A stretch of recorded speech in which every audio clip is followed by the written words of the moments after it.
Isang napakagandang taon at mapagpalang araw sa ating lahat. Kabanong, kayanggaw at mga kabangers, maraming salamat sa walang sawang pagbibigay sa amin ng magagandang kwento na puno ng aral sa buhay. Naalala ko tuloy ang sinabi ng mga namayapa akong mga magulang na dito sa mundong ito ay mas tinitingnan ng mga tao ang katayuan sa buhay, na ito ang nagiging dibisyon at dahilan ng respeto sa isa't isa. Pero sa katapusan, kapag pare-pareho na tayong nakalubog sa lupa, parehong lupa lang ang tatabon sa atin. Parehong uod lang ang kakain sa nabubulok nating katawan. Iisa lang ang sukatan ng lahat pagdating sa kamatayan. Itago niyo na lang ako sa pangalang Cyrus. 35 years old at hindi ko tunay na pangalan. Galing ako sa mayamang pamilya, bilyonaryo. Pero hindi kami yung mga nababalitang kontraktor na gumagawa ng mga ghost projects. Mayaman man kami, pero hindi namin ito pinangangalandakan. Itong isang bagay na may pagmamalaki kong natutunan ko mula sa namayapa kong mga magulang. Dahil nag-iisa lang akong anak, ako na ang nagmana ng mga naiwan nila. Ipinagpatuloy ko ito hanggang sa mas lalong lumago. Pero nanatili pa rin ang mga pako na nakatungtong sa lupa. Hindi ko itinuturing na iba ang sarili ko sa simpleng mamamayan. Dahil kung wala sila, ay wala rin ako sa katayuang ito. Ang ibabahagi ko ay isang sikreto, kaya hindi na ako magbabanggit ng kung ano-anong lugar, para na rin sa proteksyon ng nakararami. Nawa po'y magustuhan niyo ang aking ibabahagi. Kung handa na kayo makinig, kabanong, mga kabangers at mga kayanggaw, ito ang aking kwento.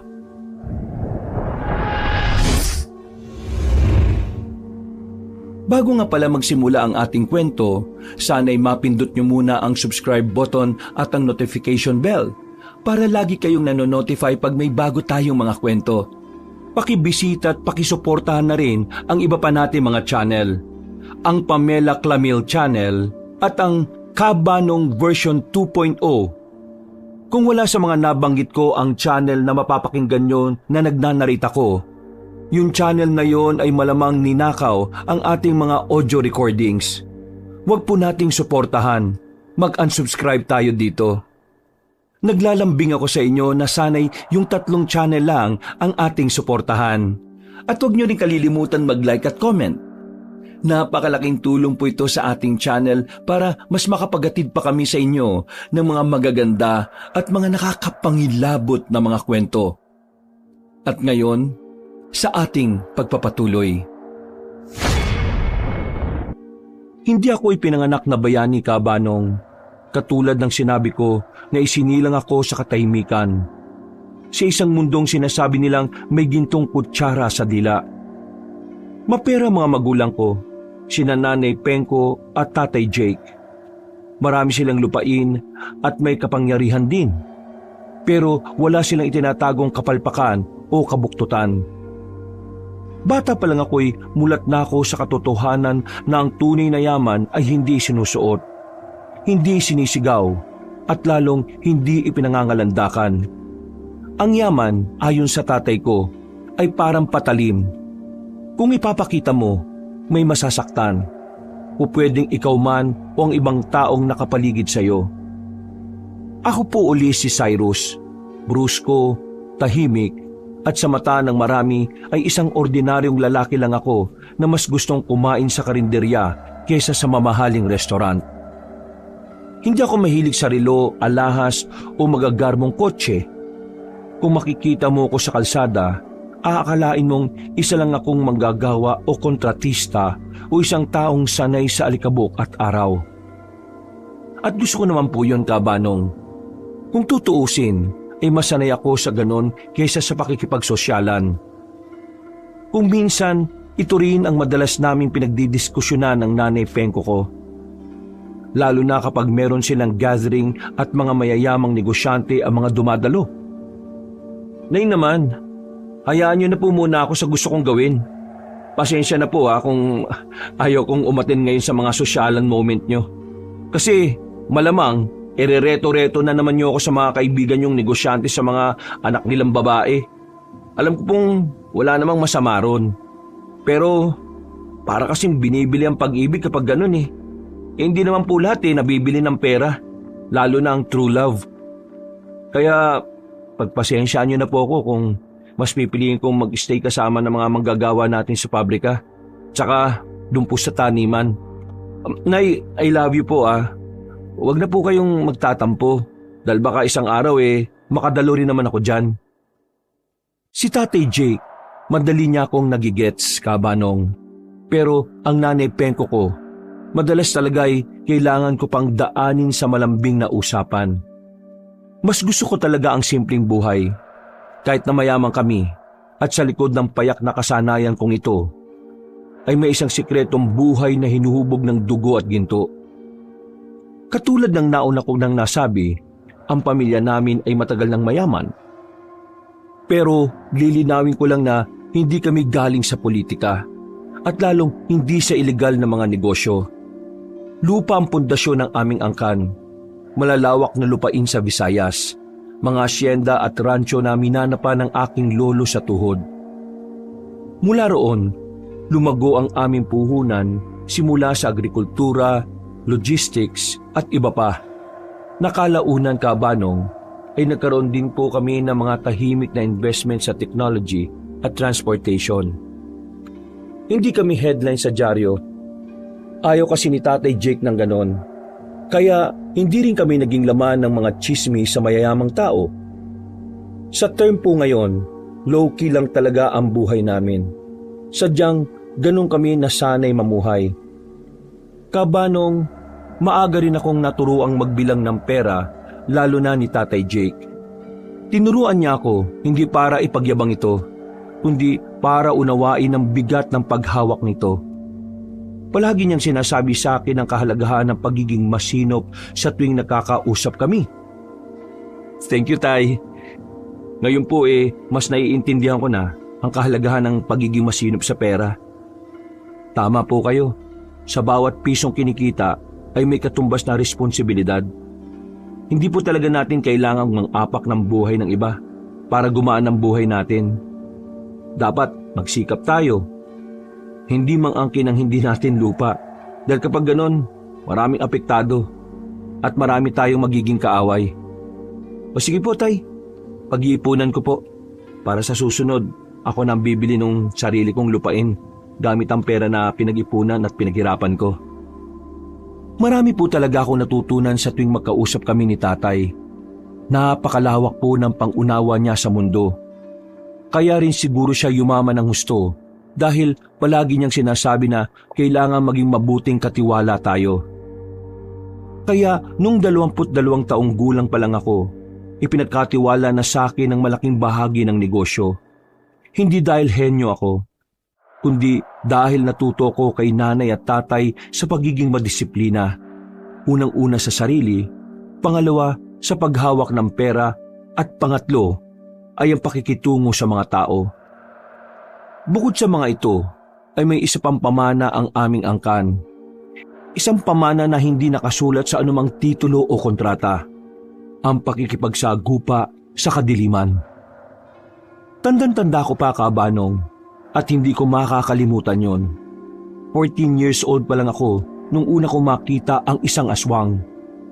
Isang kaibigan ko sa baryo ang biglang namatay. Sabi ng lahat, inatake raw sa puso. Ngunit alam kong may mali. Nakita ko mga marka sa kanyang lieg ni Leroy at hindi to ordinaryong kagat lang ng hayop. Mas lalong hindi rin gawa ng tao. Nakita ko ang takot sa mga mata na matatanda. Ang katahimikan na tila mas maingay pa sa sigawan. Nung gabing yon, dinala ako ni Tatay Jake sa isang lumang silid sa ilalim ng aming bahay.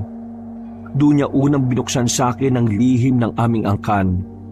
At doon din nagsimula ang pagsasanay ko. Hindi to parang pelikula. Walang magagarbong armas, walang instant na lakas. Ang unang itinuro sa akin ay takot. Kung paano to kilalanin at kung paano ito hindi hayaang maghari. Sumunod ang disiplina. Paggising bago magbukang liwayway, pagtakbo sa bukid, pag-aaral ng dasal at ritual, pag-unawa sa mga lumang aklat na amoy alikabok at dugo. Tinuruan akong makinig sa kapaligiran kahit wala akong napapakinggan dahil sa katahimikan. Doon na rin ipinakilala ni Tatay Jake sa akin si Mang Jaek, ang antingerong naging guro ko. Siya ang nagturo sa akin ng mga agimat, ng tamang paggamit ng asin, mga pangontra at iba pa. Siya rin ang nagmulat sa akin na ang aswang ay hindi iisang uri lamang. May mga lahi sila, may mga paniniwalang sinusunod katulad natin, at may mga pinunong mas matanda pa sa kasaysayan. At higit sa lahat ay itinuro sa akin ng Mang Jaek na ang manunugis ay hindi dapat magalit dahil maraming pagkakataon na nilalamon ako ng pagkainis lalo na kapag palpak ako sa mga ginagawa ko. Eh naku, ayaw ko na Mang Jaek. Ay bakit ayaw mo na? Bakit naman? Wala pa nga tayo sa kalagitnaan eh. Naiinis na ako eh.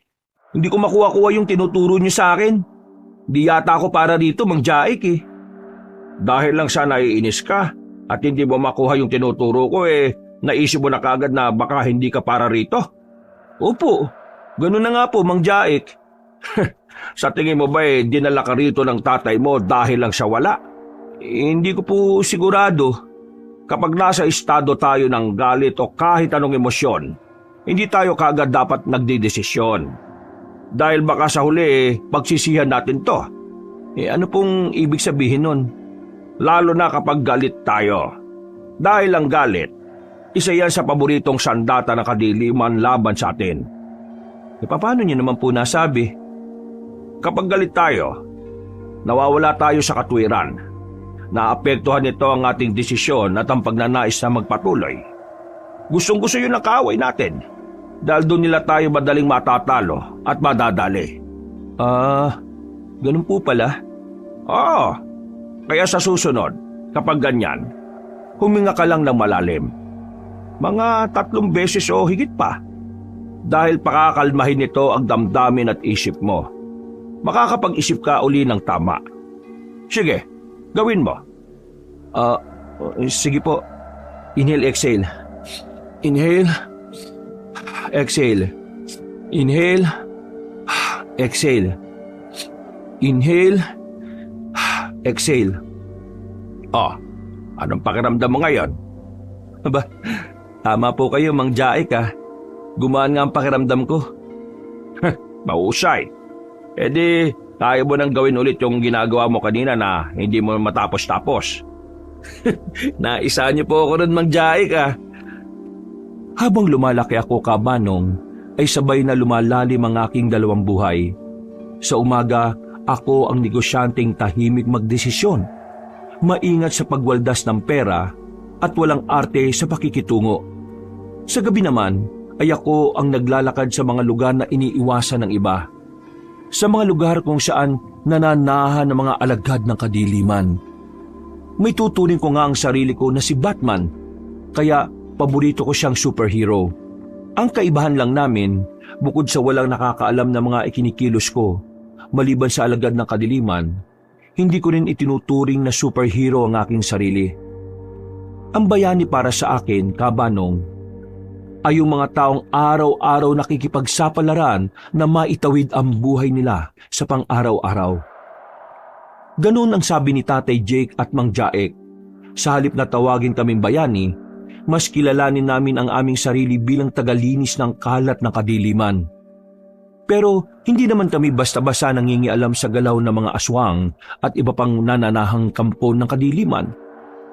Meron din kaming sinusunod na alituntunin. Parang isang lihim na batas sa ilalim ng pagpapatupad ng hindi pangkaraniwan, kung saan ay hindi nasakop ng mga normal na tao. Kapag may aswang na nagiging sakim, kapag may lahing lumalabag sa sinaunang kasunduan na huwag gambalain ng mga inosente, dati ay isa si Tatay Jake sa tinatawag. Pero ngayon, ako na ang nakalinya sa aming pamilya. Hindi ako naniningil ng bayad, Kabanong, at lalong hindi rin humihingi ng pasasalamat. Ang kapalit lang ay katahimikan. Mang Jaek, ito na lang po ang natira sa katawan ng aswang na pinahahunting sa akin. Ano naman ang gagawin mo dyan sa singsing na yan? Hindi ko po alam eh. Baka lang mag-iiwan lang yan ng bakas ng aswang na napatay mo.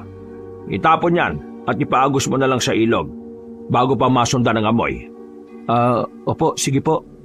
Ay, siya nga pala, Cyrus. Po. Babalik na ako sa probinsya. Tapos na naman ang libing ng mga magulang mo. Wala na rin sigurong dahilan para manatili ako rito. Ganun po ba?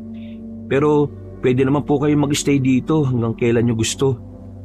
Malawak para sa atin tong mansyon na ito. At alam mo naman na mas komportable ako sa gubat. Mas tahimik. At mas madali kong nakakapaniig ang dapat kong makaniig. Kung ano po ang desisyon nyo. Sige po, ipapatid ko na lang po kayo sa mga tao ko. Salamat. Magpapahinga na ako. At inuulit ko lang. Itigil mo na ang mga pangongolekta ng mga kagamitan ng mga napaslang mong aswang. Sabay-sabay mo na yung ipaago sa ilog. Dati pa naman kitang sinabihan na huwag mag-iiwan ng bakas nila, hindi ba? Ikaw talaga, Cyrus ka, oh. Sige po, susundin ko po yung mga sinabi ninyo. Itatapon ko na po bukas. Abay, ngayon mo na gawin. Huwag mong maliitin ang kakayahan ng kadiliman. Hindi porket protektado ang mansyon mo laban sa kanila magpapakampante ka na. Hindi ko naman nakaligtang ituro sa iyo na 10 beses na mas malakas ang pang-amoy nila kaysa sa mga tao at hayop. Pag buong baliwalain ang sinabi ko, ha? Bago pa may hindi magandang mangyari. Opo, naintindihan ko naman po eh. Salamat po ulit sa pagpapaalala. Ginawa ko nga ang sinabing yun ni Mang Jaek. Pinanood ko sa ilog ang mga kagamitan ng mga napatay kong aswang. Wala kong itinira kahit na isa. Kung tutuusin ka, Banong, matagal ko nang alam yon. Hindi ko lang talaga maiwasan na kolektahin yon sa hindi ko rin maintindihang bagay. Siguro, iniisip ko na lang na yun na ang nagsisilbi kong trophy sa bawat aswang na napapatay ko. Pero alam kong mali yun. Pagkatapos ng libing ni Tatay Jake, ilang taon din akong namalagi sa mansyon para sa pagpapatakbo ng mga negosyong naiwan sa pangalan ko. Hindi na nga rin kami nagkita pa ni Mang Jaek dahil halos hindi na ako nauwi sa rancho at hasyenda namin sa probinsya. Ipinamahala ko na kasi kay Tio Cuenca ang pamamalakad doon. Nag-iisa siyang kapatid ng nanay ko. At dahil wala rin namang asawa at anak, kaya hinayaan ko siya sa negosyo. Naging maayos naman ang takbo ng pamamahala niya habang nandito ako sa Luzon. Lilinawin ko lang, Kabanong, na walang alam si Tio sa kung ano ang meron sa akin bilang isang manunugis na mga aswang.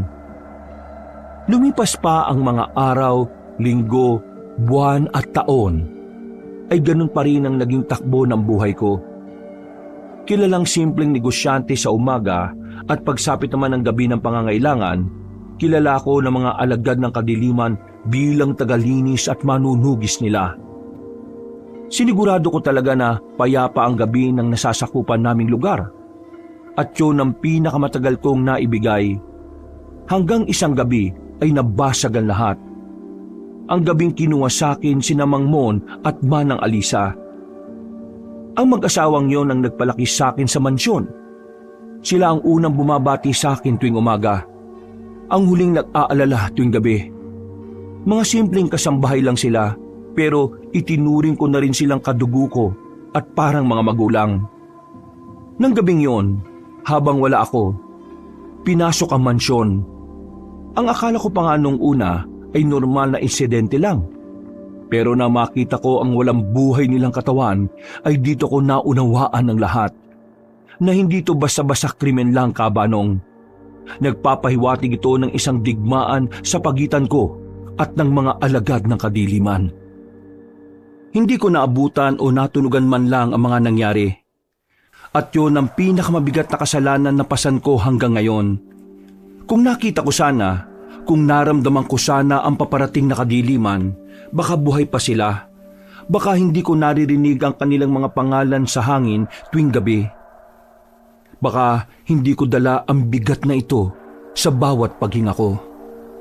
Ngunit wala ako roon. At habang wala ako, ang mansyon na siyang tahanang itinuring kong pinakaligtas na lugar sa mundo ay naging altar ng dugo. Sir Cyrus, pinapatawag niyo raw po ako, sabi ni Aling Munding. Oo. May kailangan po kayo, sir? Oo, Vargas. Ano po yun, sir? At gagawin ko po kagad. Kumusta yung unang lamay ni na Mang Mon at Manang Alisa? Nandun po sa kapilya ng mansyon yung mga manggagawa. Si Aling Munding din po ang nag-aasikaso doon. Dahil umuwi po muna yung 6 pang kasambahay natin. Bali, 3 lang po kaming nandito sa mansyon. Ganun ba? Bakit sila nagsipag-uwian? Sabihin mo na hindi naman ako magagalit. Natakot po sir dahil sa nangyari. Okay. Naintindihan ko naman.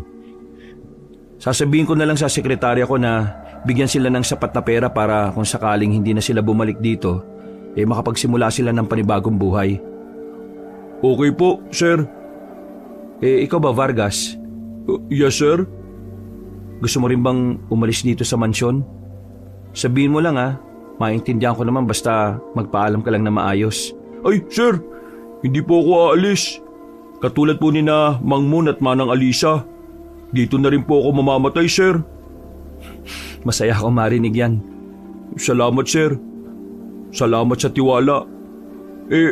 Ano po yung gusto niyong inumin, sir? Ipagtitimpla ko po kayo ng tsaa.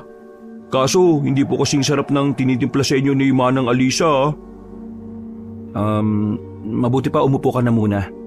Hindi ko naman kailangan ng tsaa Ang kailangan ko lang makakausap. Sige po. Dito na lang ako, sir. Dito ko upo sa bandang harapan ninyo. Kausapin niyo lang po ako ng kausapin, sir. Kahit magdamag, okay lang po. Salamat, Vargas Mabuti na lang at madaldal ka. Saktong-sakto dahil gusto kong malinawan kung paano kayo rito napasok sa mansyon ng mga pumatay kina Mang Mon at Manang Alisa. Ikukwento ko po ng detalyado sa inyo, sir. Kung ano yung nakita mo nung gabing yon. Ang totoo po niyan, wala ako masyadong nakita Pero marami po akong narinig, sir. Tahimik po ng gabing yun at wala po kayo rito. Maaga kaming nag-asikaso sa pagtulog. Tanda ko pa nga po, yung palaging ginagawa ni Manang tuwing kakagat ang dilim. Maingat niyang sinisindihan ng kandila sa altar natin. Tapos po, tinatawag na niya ang lahat ng kasambahay para manalangin. Malamang, kung nandito ako nun, tatawagin rin niya ako at pasasamahin sa pagdadasal. Malamang po yun, sir. Yun na nga po, pagkabukas po ng buong ilaw sa mansyon, nakita ko naman po si Mang Mon na naglilibot sa bakuran natin. As usual po, katulad din ng dati, dala niya lagi yung lumang itak na matagal nang mapurol. Tipikal na si Mang Mon na nga yun. Tinawag ko pa nga po siya Pagkatapos namin magdasal, kumain na rin po kami at nagkanya-kanya na. Pagkatapos ko pong mag-check ng mga pinto, nagpaalam na po ako sa kanilang mag-asawa na matutulog na. Tapos, bandang 10:00 ng gabi po. Anong nakita at narinig mo nun? Naalimpungatan po ako nun, sir Ang mga aso po kasi sa paligid, sabay-sabay na umungol. Saka nagsitahulan. Hindi po ako pwede magkamali sa pagkadinig ko. Hindi sila galit na kumakahuli. Kundi parang natatakot. Para pong nagtatawag din ng kamatayan yung alulong nila. Nangilabot nga po ako nun kaya hindi ko rin alam kung bakit ako naglock ng pinto ko Kahit binabawalan kami ni Manang Alisa na gawin yun. Kasi nga para mabilis niya kaming magising kapag kailangan. O tapos, anong nangyari? Habang hindi po ako makatulog, may naamoy po ako na parang alimuong na biglang sumingaw. Parang bagong hukay na hinaluan ng asupre, sir. Tapos, narinig ko na po yung malakas na katok ni Manang Alisa. Hindi niya po pinabukas sa akin yung pinto. Pero ang huling sinabi niya lang po sa akin, magdasal daw ako at huwag magbubukas ng pinto kahit na anong mangyari. Anong ginawa mo nun? Sinunod ko po siya nung una. Pero nung nakarinig na po ako ng ingay sa labas ng kwarto, lumapit po ako sa pinto. Pasimple ko pong binuksan ito tapos nakita ko po si Mang Mon na may hawak na baril. Medyo may dugo siya sa braso Kaya natakot ako at tinawag siya. Pero sa halip na pumunta siya sa akin, pinagalitan niya po ako at sinabihang magsara at magkandado ng pinto. Tipikal na si Mang Mon nga yun. E di, nawala na siya sa paningin ko. Pero hindi ko pa rin kaagad sinara yung pinto. Sumilip-silip pa ako sa labas hanggang sa makita ko sa bandang dulo yung altar na pinagdarasalan namin malapit pa sa kusina. Nakita ko pong nakaluhod doon si Manang Alisa hanggang sa makarinig ako ng alulong ulit. Tapos putok ng baril. Kaya nagsara na po ako ng pinto dahil sa takot. Yung huling narinig ko na lang pong sigaw, yung sigaw nila mag-asawa. Tapos tumakbo na ako para magtago sa ilalim ng kama. Kaso nadulas naman ako at nauntog. Kaya nawala na rin ako ng malay. Nagising na lang po ako, may mga pulis na. Ganun ba? Pasensya na sir, kung walang masyadong natulong yung mga sinabi ko. Malaking tulong siya, Vargas. At least, nakumpirma ko na talaga kung sino yung totoong gumawa nito sa kanila. Talaga sir? Kung ganun po mabibigyan na ng hustisya ang pagkamatay nila? Isusumbong niyo po ba sa pulis kung sino yung pumatay sa kanila at ang malakas ng loob na nang himasok dito sa atin sa mansyon? Walang magagawa ang mga pulis. Ho? Bakit naman po walang magagawa ang mga pulis, sir? Maintindihan mo rin sa mga susunod kung magtatagal ka pang manilbihan sa akin. Siyempre naman po, sir. Katulad nga po ng sinabi ko kanina, gayo po nila Mang Mon at Manang Alisa, dito na ako tatanda sa mansyon. Maliban na lang po kung paalisin niyo ako Kaya wag niyo akong papaalisin.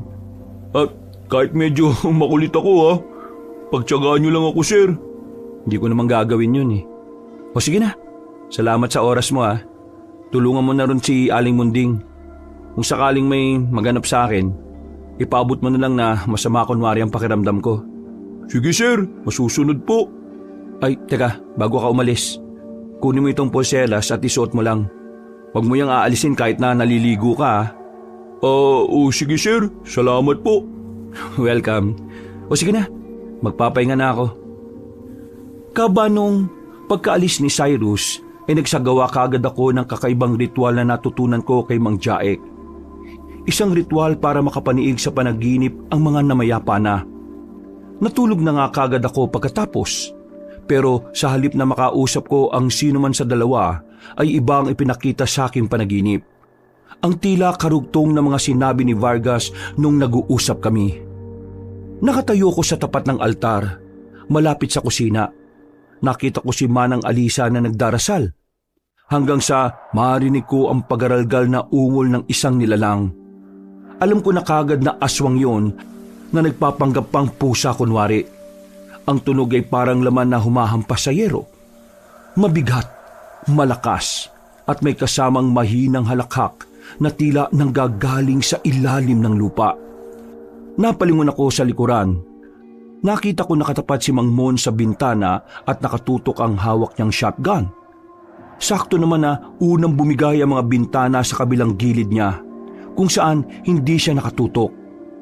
Isa-isang nabasag ang salamin, ngunit walang pumasok.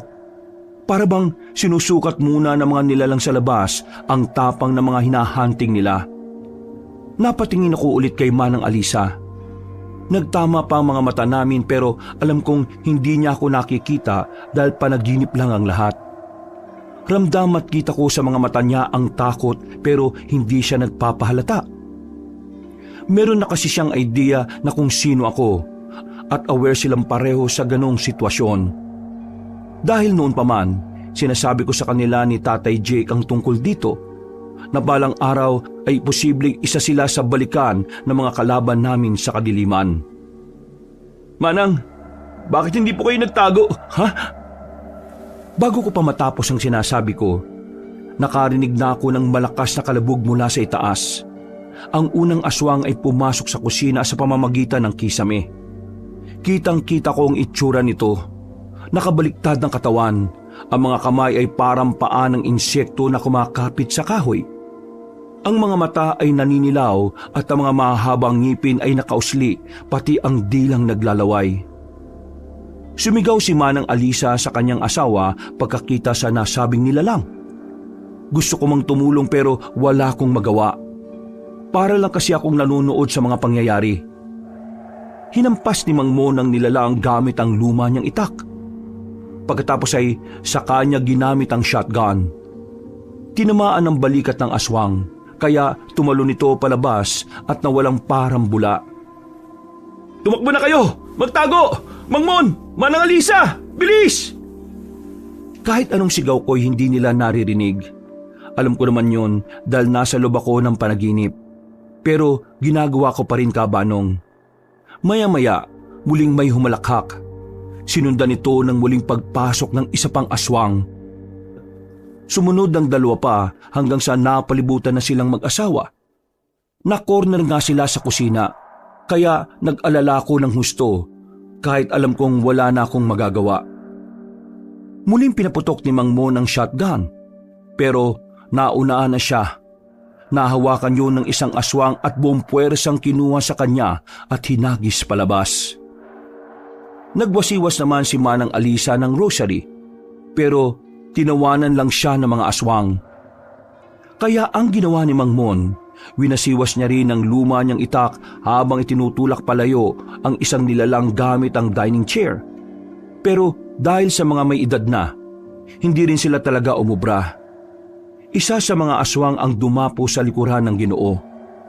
Kitang-kita at dinig na dinig ko, Kabanong, ang tunog ng laman na napunit matapos siyang kagatin ng aswang sa leeg. Tumakas ang masagahan ng dugo at dumalo ito sa buong katawan ng kawawang Ginoo. Napatali sa takot si Manang Alisa, pero wala rin siyang magawa. Katulad ko na napapanood lang sila ngayon. Tama na! Manang Alisa, takbo na po! Umalis ka na, pakiusap! Bumagsak si Mang Mon sa sahig, ngunit hindi siya kagad namatay. Nakita kong gumapang siya papunta sa altar kahit duguan ang katawan. Nanginginig ang tuhod niya habang nakahawak ang isang kamay sa leeg.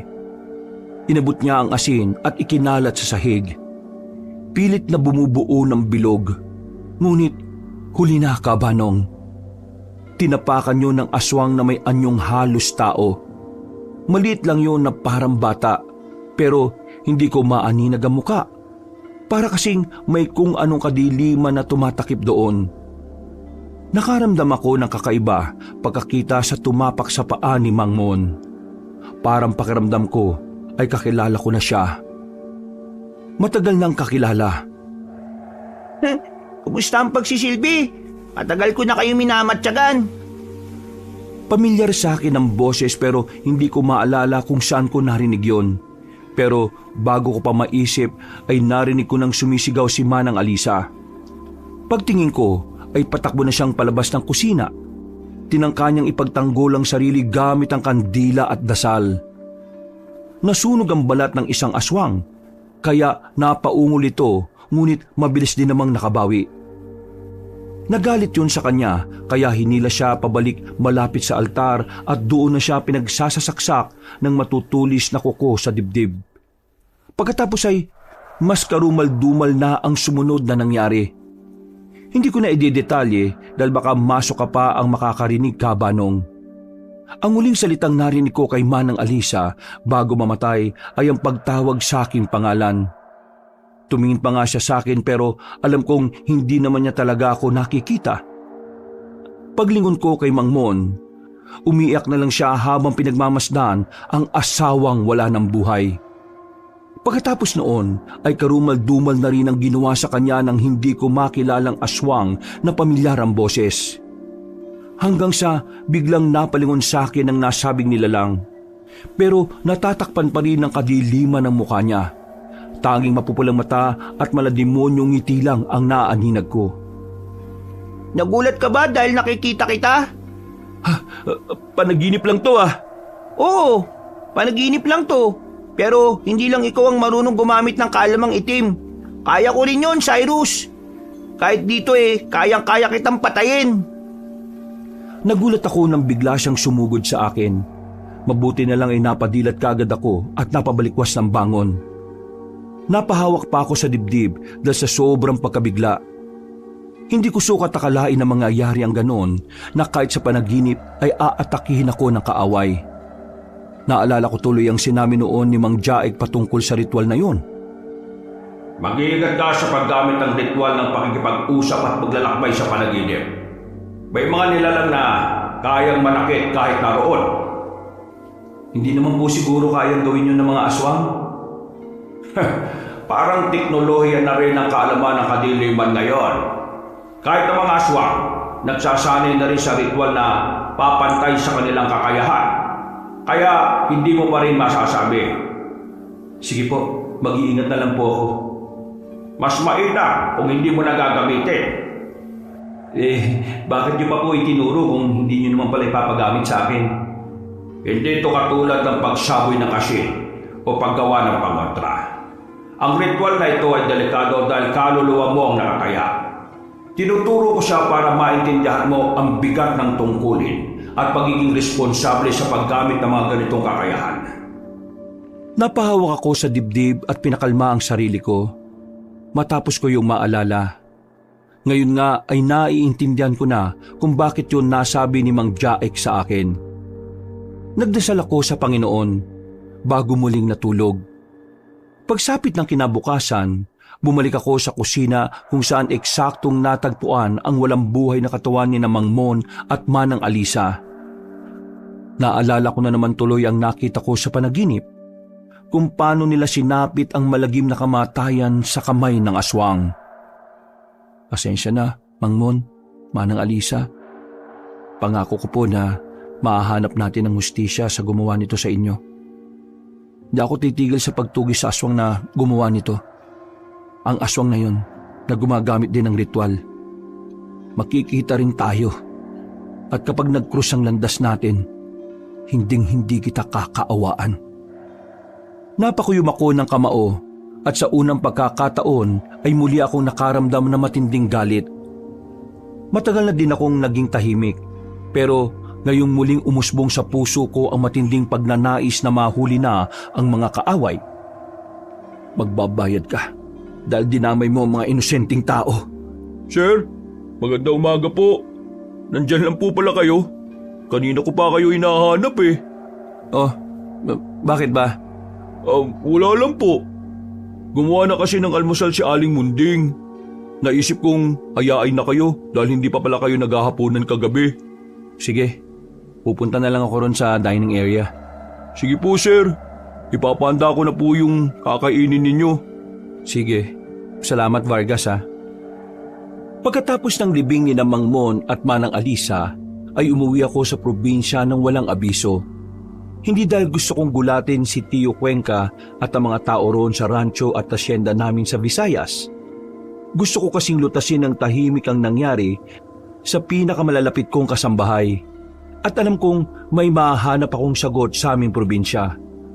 Kutob ko lang kabanong ang ginawa kong pruweba dahil importante ito lalo na kapag sa mga ganitong klase ng sitwasyon. Isa ito sa itinuro sa akin ni Tatay Jake at ni Mang Jaek. Lumapag ang eroplano sa isang maliit at halos hindi nagagamit na paliparan ng aming pamilya sa Visayas bandang hapon. At dahil nga sa low-key na bilyonaryo lang ako, kaya walang seremonya o kung ano-anong pagsalubong. Katulad ng mga ginagawa ng mayayamang tao. Mula roon ay bumiyaya ko sakay ng isang lumang SUV na matagal ko nang ginagamit kapag ayokong makilala. Wala akong kahit na anong convoy at walang mga armadong mga bantay. Dahil ayaw ko rin kasing madami sila kung sakaling may mga sumalakay sa akin na aswang. Maayos naman ang naging biyahe ko kabanong, pero bago pa man ako tuluyang makarating sa rancho, ramdam ko na kagad ang pagbabago. Sa simoy pa lang ng hangin, alam ko nang may kakaiba sa lugar. Mabigat kasi ito sa pakiramdam na parang may nakapatong sa dibdib ko. Kahit bukas sa mga bintana ng sasakyan, pakiramdam ko'y parang nakakulob ang mundo. Bakit ganito ang aura ng rancho? Anong ginawa ni Tio Cuenca rito? Siguradong magugulat siya kapag nakita akong biglang pumarito. Saglit akong huminto at pumikit. Pinakiramdaman ng paligid. Katulad ng pagsasanay na ginagawa namin ni Tatay Jake noon. Parang may humaharang nakadiliman sa pagpunta ko roon. Isang presensya na alam kong gawa ng kasamaan. Kapag ganito ang pakiramdam ay hindi talaga ako basta-basta nagiging kampante. Dahil dito ay kinuha ko sa bulsa ang kwintas na may asul na hiyas. Sinuot ko ito, kaya kahit papaano ay gumaan ang aking pakiramdam. Nag-sign of the cross din ako at bumulong ng dasal sa hangin. Sa ganitong paraan ay maipaparating ko sa mga elementong kaanib na kailangan ko ng tulong nila. At habang tinataha ko ang mahabang kalsada papasok sa lupang sakop ng aming rancho at hasyenda, unti-unti kong napansin ang mga detalyeng dati ay hindi ko kailangang pag-isipan. Ang mga puno sa gilid ng daan ay parang nakayuko at merong ipinapahiwatig. Para silang pinilit yumuko ng bigat ng puwersa na kadiliman. Ang mga damo naman, Kabanong, ay matataas na halatang hindi na ginagapas, tila pinabayaan. Ngunit hindi rin ito basta kapabayaan. May pattern ng pagkakatubo na parang may iniwasan. Parang may lugar na parang ayaw nilang lapitan. Ano na nangyari rito sa rancho? Bakit ganito? Ang bigat-bigat ng pakiramdam ko. Kahit suot ko na itong kwintas, kailangan kong makausap si Tio Cuenca sa lalong madaling panahon. Nagpatuloy ako hanggang sa magawi ang tingin ko sa bukirin sa hindi kalayuan. Doon medyo nagtagal ang tingin ko. Ang lupa kasing dating kayumanggi, buhay at may tanda ng pagiging mataba. Ngayon ay mas madilim na. Kapag tinatamaan ng araw ay hindi ito kumikinang. Para bang natuyot na ito at hindi na dinidiligan. Pinabagal ko ang takbo ng sasakyan. Habang palapit ako sa unang tarangkahan ng rancho, napansin kong nakabukas lang ito ng hindi man lang dapat. Oh, bakit nakabukas yung unang gate ng rancho? Kailan po ito sinimulang iwan ng bukas at walang tao? Nasabi ko yung Kabanong dahil ang tarangkahan na yon ay palaging nakasara lalo na kung walang gwardya. Hindi dahil sa takot kami sa magnanakaw noon, kundi dahil yon ang unang patakaran ng lupang ito na walang basa-basa na lang makakapasok. Kahit noong buhay pa ang tatay Jake ko, nung payapa pa ang lahat, nakasara talaga ang gate dahil simbolo ito ng kaayusan. Nakabase rin ito sa patakaran ng mga kasapi ng hindi pangkaraniwan. Kaya sa larangan na ginagalawan ko, ang bukas na pinto ay hindi isang imbitasyon, kundi isa itong babala, Kabanong. Dati, bago ka man makapasok sa rancho, sasalubungin ka na ng ingay. Mga hayop, mga tauhang nakagwardya, tunog ng makina at ng iba pang ingay. Ngayon, ang tanging naririnig ko ay ang mahinang pag-ugong ng makina ng SUV at ng sariling tibok ng dibdib ko. Bumaba ako saglit. Dahan-dahan, saka ko isinara ang gate. Ang tunog ng pagsara nito ay masyadong malakas sa katahimikan, na parang sigaw sa isang silid na puno ng mga natutulog. Humakbang ako palapit sa gate at hinawakan ng bakal. Malamig ito, pero hindi dahil sa panahon. Malamig ito na parang matagal nang hindi hinahawakan ng mga tao. Parang may kinulong na lamig sa loob ng bakal. At ngayon ay dumadaloy sa balat ko. Anong nangyari sa proteksyon ng rancho? Kaya pala ganito na lang ang pakiramdam ko sa buong lugar eh. Ay nako, ano bang pinaggagawa rito ni Tio Cuenca? Nagtuloy-tuloy ang sasakyan ko hanggang sa makapasok sa mismong loob ng rancho. Nang makita ko ang asyenda, ay nagmadali ako, pero hindi mismo doon dumiretso. Sa ibang bahagi ako ng lupain nagpark. Hindi ako agad bumaba at nagmasid-masid lang sa kapaligiran. Sa loob ng rancho ay mas malinaw at mas ramdam ko ang matinding pagbabago. Ang dating maayos na mga damuhan ay may mga bahagi na tila nilamon ng kung anong sakit. May mga damong ligaw, may mga bahagi na parang nasunog, at may mga lugar na hindi na kaaya-aya. Pati ang mga istruktura, Kabanong. Ang kamalig at mga kulungan ng hayop ay nakatayo pa rin naman. Pero may kakaibang pakiramdam ako. Para silang mga bahay na tinirhanan ng takot. May mga pinto na bukas. May mga bintana na basag. Pero alam kong hindi dahil sa bagyo o anumang gawa ng sakuna ng kalikasan, kundi gawa ng kasamaan. Nasasabi ko yon dahil ramdam na ramdam ko yon. Naglalakad na ako at tumiretso sa likod ng asyenda. Nagulat ang mga kasambahay na nakakita sa akin. Para silang naaligaga. Ako naman ay nagpanggap na maayos lang ang lahat, kahit ang totoo ay hindi. Nilapitan ko si Aling Celia, ang isa sa kasambahay na natatandaan ko sa lugar na yon. Nasaan po si Tio Cuenca? Pakisabi na kailangan ko siya makausap ngayon din. Aligaga siyang tumigil sa ginagawa at inakyat nga ang tiyuhin ko sa ikalawang palapag. Ako naman ay tumambay sa malaking sala at nagmasid-masid sa paligid. Naghintay hanggang sa dumating si Tio Cuenca. Cyrus, pamangkin, anong ginagawa mo rito at bakit hindi ka nagpasabi para mapagandaan ko ang pagdating mo? Bakit mo hinayaan na nakabukas yung unang gate ng rancho, Tio? Ay, yun ba? Ano kasi, Hindi po ba mahigpit ko pong binilin sa inyo ang tungkol doon?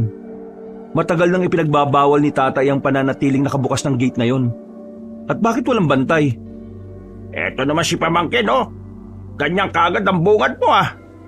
Wala bang kumustahan muna? Tio, naintindihan mo ba ang mga biniling ko sa'yo bago ko ipinagkatiwala ang rancho at asyenda sa'yo? Ilang beses ko pa sa'yong inulit-ulit yun, ah. Wag na wag mong hahayaang nakabukas ang gate natin. Lalo na ang walang magbantay doon. Ikaw naman. Wag ka naman magalit kagad. Gate lang naman yun eh. Paano hindi po ako magagalit? Hindi mo nirespeto ang patakaran ng rancho, Tio. Hindi yung basta simpleng pagbukas at pagsara lang ng gate. Wag mo naman akong sigawan ng ganyan. Napapahiya ako sa mga kasambahay na nakakarinig, oh. Tsuhin mo pa rin ako. Kapatid pa rin ako ng nanay mo. Kaya, Cyrus, pamangkin, kaunting respeto pa rin naman sana. Napabuntong hininga na lang ako dahil sa mga sinabing yun ni Tio Cuenca. Hindi ko rin naman siya masisisi dahil wala siyang alam pagdating sa mga kababalaghan at patakaran ng mga hindi pangkaraniwan. Hindi ko na siya kinibupa. Tinawag ko na lang si Aling Celia. Pinaayos ko ang kwarto at pagkatapos ay lumabas muna ako ng asyenda para magpahangin.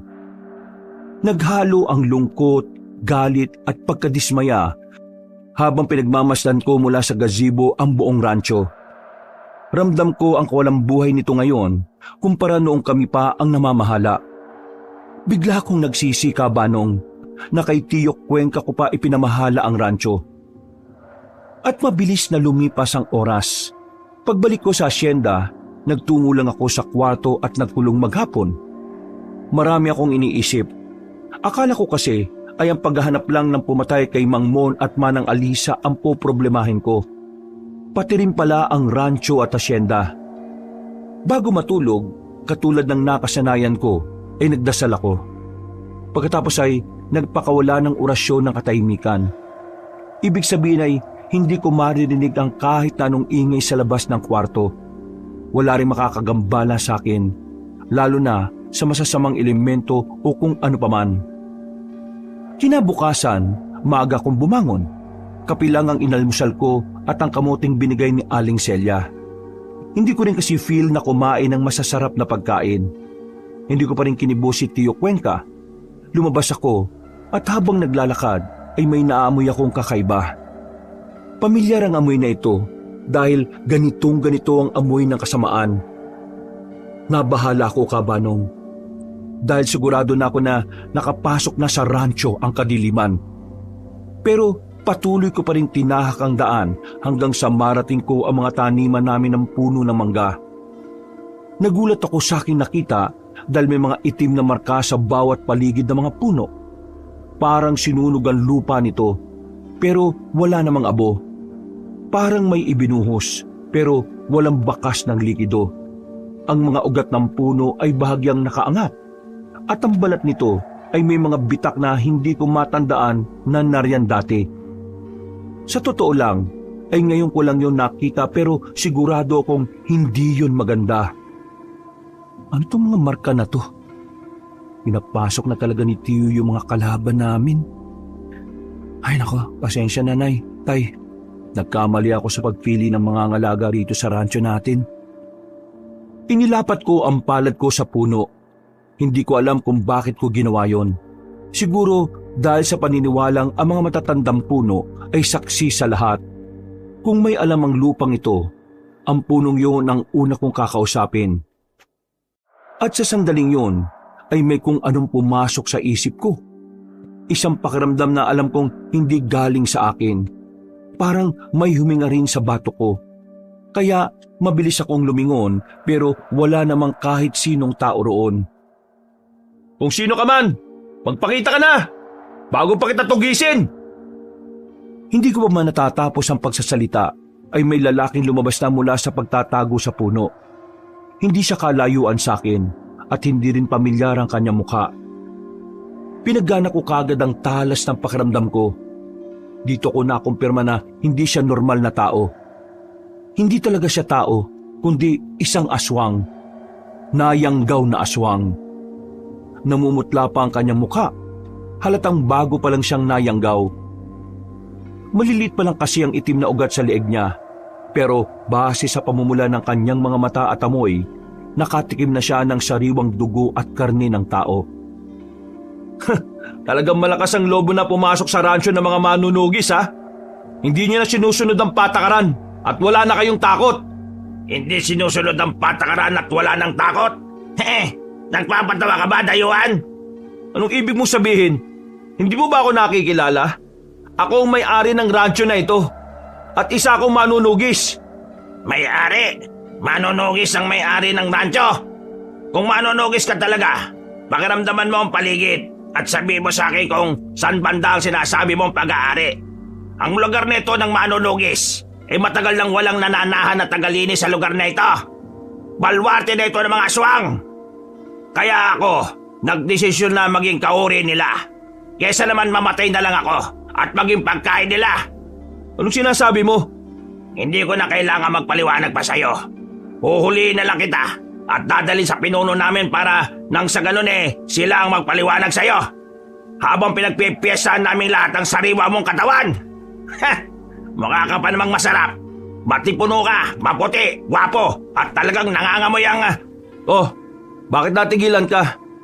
Ngayon mo lang ba nararamdaman ng totoo kong katauhan? Paanong ordinaryong tao lang ang pakiramdam ko kanina? Hindi ka isang manunugis. Nilinglang mo ako. Alam ko na, dahil yan sa suot mong kwintas na aso lang hiyas. Kung ako sa'yo, tumakbo ka na habang may oras ka pa. Nang maramdaman ng aswang na seryoso ko, dali-dali siyang tumalikod at mabilis na tumakbo. Pero hindi ko siya hinayaang makatakas. Tumalon ako sa mga puno ng mangga hanggang sa maabutan ko siya. Pagkatapos ay nilundag ko siya sa likod. Pareho kaming natumba sa lupa, pero kaagad din kaming nakabangon pareho. Galit niya akong pinagmasdan hanggang sa makakita ako ng unti-unting paglitaw ng mga pangil niya. Dumami na rin ang itim na ugat sa magkabila niyang sentido at walang pag-aalinlangan siyang sumalakay. Ngumisi lang ako, kabanong, at hinayaan siya na parang batang nakikipag-agawan sa akin. Hanggang sa ikuyom ko ang kanan kong kamao. At mula roon, pinalabas ko ang kapiraso ng kapangyarihan mula sa kwintas. Nang sumugod siya, ay saka ko siya sinapak. Mukha lang mahina ang ginawa ko, pero malakas yun para sa isang aswang. Tumalsik siya at bumalandra sa katawan ng isang punong mangga. Natumba siya sa lupa pagkalaon. Pinilit niya ring tumayo pero halos magkalusog-lasog ang katawan niya kaya napasuka siya ng itim na dugo. Sino ka bang hayop ka? Isang beses ko nang sinabi sa'yo, ako ang may-ari ng rancho na ito. Isa akong manunugis. Ako ang tagalinis ng mga kagaya mong aswang.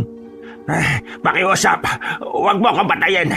Naging aswang lang naman ako dahil ayaw kong kainin ako ng mga aswang na narito. Gusto ko lang mabuhay. Kaya parang awa mo na. Huwag mo akong papatayin. Depende yan sa magiging sagot mo sa lahat na magiging tanong ko. Nakakaintindihan ba tayo? Oo, sige. Sasabihin ko sa iyo lahat. Wala ako ililihim. Basta buhayin mo lang ako. Hinatak ko ang nangihinang aswang papunta sa kubong malapit doon. Kahit ang kubo ay tila wala na ring nagmamay-ari, Halos sira-sira na rin kasi ang pawid na bubong.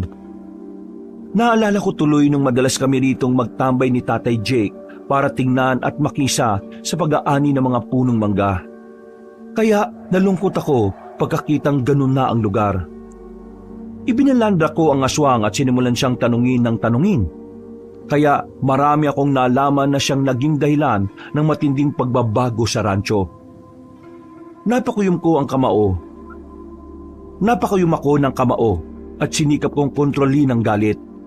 Alam kong walang kinalaman si Tio dahil hindi niya naman alam ang kalakaran ng mga hindi pangkaraniwan. Ginamit lang ang kanyang kamangmangan at kayabangan kaya nakapasok ang mga aswang sa rancho at pinipilit nilang gawing balwarte ang aming lugar. Pero ang isa pang ikinainis ko ay ang sinabi ng aswang patungkol sa isang bagay. Hindi ko pinalampas ang kasinungalingang yon. Pinatay ko siya at natunaw na parang abo hanggang sa walang matira sa kanyang pagkatao. Kailangan malaman ni Manjaik ang nangyari dito sa rancho. Pero sigurado naman ako na meron na siyang ideya. Bakit kaya wala siyang ginawa? Ayos lang kaya siya? Nagpa siya akong magtungo sa pangunahing silid ng asyenda kung saan nakatabi roon ang mga kagamitan namin ni Tatay. Nung umalis kasi kami rito, ay nanatili yung nakasara at kami lang ang nakakaalam kung paano to mabubuksan. Hanggang papalapit ako nang napansin ko ang mga bintana sa ilang parte ng asyenda. Lahat ito ay sarado na parang sinadyang tinabingan. Hindi ko na kasi yun napansin kahapon dahil hindi naman ako lumabas. Matapos makipag-usap kay Tio Cuenca. Hindi ko na muna pinagtuunan ng pansin ang bagay na yon. Nagtuloy-tuloy ako hanggang sa marating ang sinasabi kong silid. Huminto ako sa harapan ng pinto. Katulad ng dati, silyado pa rin ito at halatang walang nakakapasok. Ilang segundo akong nakatayo roon at nakikiramdam pero wala akong marinig na kahit na ano. Huminga ako ng malalim at pagkatapos ay saka umupo. Saka ko hinawi ang alikabok sa sahig hanggang sa lumantad ang isang simbolo. Tinanggal ko ang kwintas at mula sa nakalantad na simbolo ay isinalpak ko yon. Unti-unting bumukas ang pinto hanggang sa umihip ang hangin mula sa loob. Bumungad sa akin ang amoy na kulob na bagay pero dinedma ko lang yon. Pumasok ako sa loob at sinalubong ang kadiliman. Hinanap ko ang bukasan ng ilaw at nang mapindot ang switch ay tumambad na nga sa paningin ko ang kabuuan ng kwarto. Ganun na lang ang gulat ko dahil wala na ang lahat ng laman ng kwarto. Ha? Paano nangyari to? Paano nila napasok ang kwarto na to? Siniguro ni Tatay na walang makakapasok dito dahil selyado to ng salamangka. Ha? Natigilan na ako matapos makaramdam ng kakaibang puwersa sa paligid. Alam kong may nakamasid sa akin mula sa kung saan. Kaya umatras kagad ako malapit sa pinto. Pero paglabas ko ng kwarto ay nagulat ako nang tumambad sa paningin ko si Aling Celia. Kita ko sa mga mata niya ang takot. Tatakbo na sana siya palayo pero hinawakan ko siya sa kamay at wala siyang nagawa. Magsabi ka sa akin ng totoo, Aling Celia. Sino pumasok dito? Paano nila napasok ang silid na ito? Alam kong alam mong bawal ang pumasok dito, di ba? Umiyak lang siya at sinabing wala talaga siyang alam sa mga nangyayari sa paligid. Ang alam niya lang ay palaging may kausap si Tio Cuenca na hindi niya rin naman kakilala kung sino. Lagi raw kasi yung nagtatago sa isang malaking parang mascot. Binitiwan ko na siya at tumingi ng paumanhin. Alam ko rin naman kasi na nagsasabi siya ng totoo. Isa pa ay wala akong nararamdaman na itim na enerhiya mula sa kanya. Katulad ni Tio, inosente pa rin siya sa kapangyarihan ng kadiliman. Kaya pinayuhan ko muna siya na sa mga susunod na araw ay umalis na muna siya sa rancho. Dahil nakakaramdam ako ng hindi maganda. Kinumpronta ko kagad si Tio patungkol sa importanteng silid. Sinikap ko maging mahinahon pero nakakaubos na talaga siya ng pasensya. Tio, bakit mo naman hinayaan na may makapasok sa sikretong silid namin ni Tatay? Anong sinasabi mo, pamangkin? Pati ba naman yon isisisi mo sa akin? Hindi nga ako nagagawin sa parting yun ng asyente. Kasi sinasabi mong bawal. Bakit po nawala yung mga kagamitan sa loob ng kwarto? Hindi ko alam. Bakit ako tinatanong mo? Sino pa bang gusto niyong tanongin ko? Ikaw lang naman po pinamahala ako sa lugar na ito. Kung alam ko lang po na ganito ang mangyayari, hindi na sana kita hinayaan eh. Ay, naku naman. Sabihin mo lang kung paalisin mo na ako dito sa rancho. Aalis ako at babalik sa Maynila. At kapag umalis ako dito, huwag mo na rin akong ituring na tiyo ba? Magkanya-kanya na lang tayo. Kung ipagtatabuyan mo lang din ako. Hindi ko naman po gustong ipagtabuyan ka, Tiyo eh. Pero sa tagal mo na rito, hindi mo man lang sa akin sinabi na meron na palang problema ang rancho. Simula kahapon at kanina, kitang-kita ko na kagad ang matinding problema eh. Ano bang sinasabi mong problema ha? Maayos naman ang pamamalakad ko sa rancho ah. Maganda naman ang takbo ng negosyo at masisipag ang mga tauhan pati ang mga ka-business partner ko. Business partner mo? Sino po? Yung taong nakamaskot? Wala namang masama na nakamaskot yung business partner ah. Mas nakakaintindihan nga kami. Inalisan ko ng... Mas nakakaintindihan nga kami. Inalisan ko na lang si Tiyo dahil baka mas lalo pa kami magtalo. Alam ko na rin naman ang dahilan kung bakit nagkaganito ang rancho. Mas lalo lang tuloy na dagdagan ng isipin ko. Dahil akala ko ay nga atupagin ko lang ay ang pagtugis sa pumatay kina Mang Mon at Manang Alisa. Ngayon, pati tuloy ang problema sa rancho ay aatupagin ko na rin. Pumasok na ako sa kwarto at isinara ang pinto. Pero may naramdaman akong kakaiba. Kaya lang, pinagsawalang bahala ko lang. Naging alerto lang ako at agad binuksan ang ilaw. Hanggang sa napansin kong may isang larawan na nakabaliktad. Alam kong hindi ganon ang ayos nito kahapon. Kaya natunugan ko na kagad na may nakakapasok sa tinutulugan ko. Hinawakan ang nakabaliktad na larawan. Dahan-dahan ko itong inayos hanggang sa makita ang tila kalmot sa gilid ng frame. Mas lalo akong naging alerto at habang nakatingin kunwari sa picture ay pinagana ko na kagad ang aking pakiramdam. Ang lakas ng loob mong pasukin ang kwarto ko ah. Matatapang na talaga mga kampo na kadiliman rito. Totoo nga ang balita na bumalik na ang manunugis at tagalinis at ang totoong may-ari ng radyo. Magpakilala ka! Importante pa ba yun? Sa bagay, tama ka. Hindi na importante kung makilala mo ko o hindi. Mamamatay ka na rin naman eh. Mayayabang talaga ang mga katulad mo. Ikaw ang mamamatay dahil ibang-iba na ang lugar na ito kumpara noon. Ang dami mong sinasabi. Sumugod ka na para magkaalaman na tayo rito. Kami na ang namamayani sa lugar na ito at pati ang buong probinsya ay sasakupin na namin. Malakas kong hinampas ang mukha ng aswang at habang nagsasalita siya kanina ay nag-orasyon na ako ng selyo para sa katahimikan ng buong silid. Kaya ang anumang ingay na gagawin namin sa loob ng kwarto ay hindi maririnig sa labas. Ganon din na hindi namin maririnig ang anumang nasa labas. Bukod dito ay hindi walang sino mang makakapasok at makakalabas na alagad ng kadiliman sa ginawa kong selyo. Gumulong-gulong ang aswang palapit sa bintana. Dumugo kagad ang pagmumukha niya at sumuka ng itim na dugo. Pagkatapos ay umangil siya sa akin. Saka biglang umungol ng malakas na parang nagtatawag pa ng backup. Sige lang, umungol ka ng umungol, aswang, hanggang mawala ka ng boses. Dahil kahit anong gawin mo, walang makakarinig at sasaklolo sa'yo. Kanino ko pa sinelyuhan ng kwartong to? At walang kahit sino makakalabas o makakapasok dito nang wala akong paintulot. Wala rin makakarinig sa atin dito. At kahit sa labas, hindi natin sila maririnig. Dahil sa sinabi kong yon, ay nakita kong nataranta ang aswang.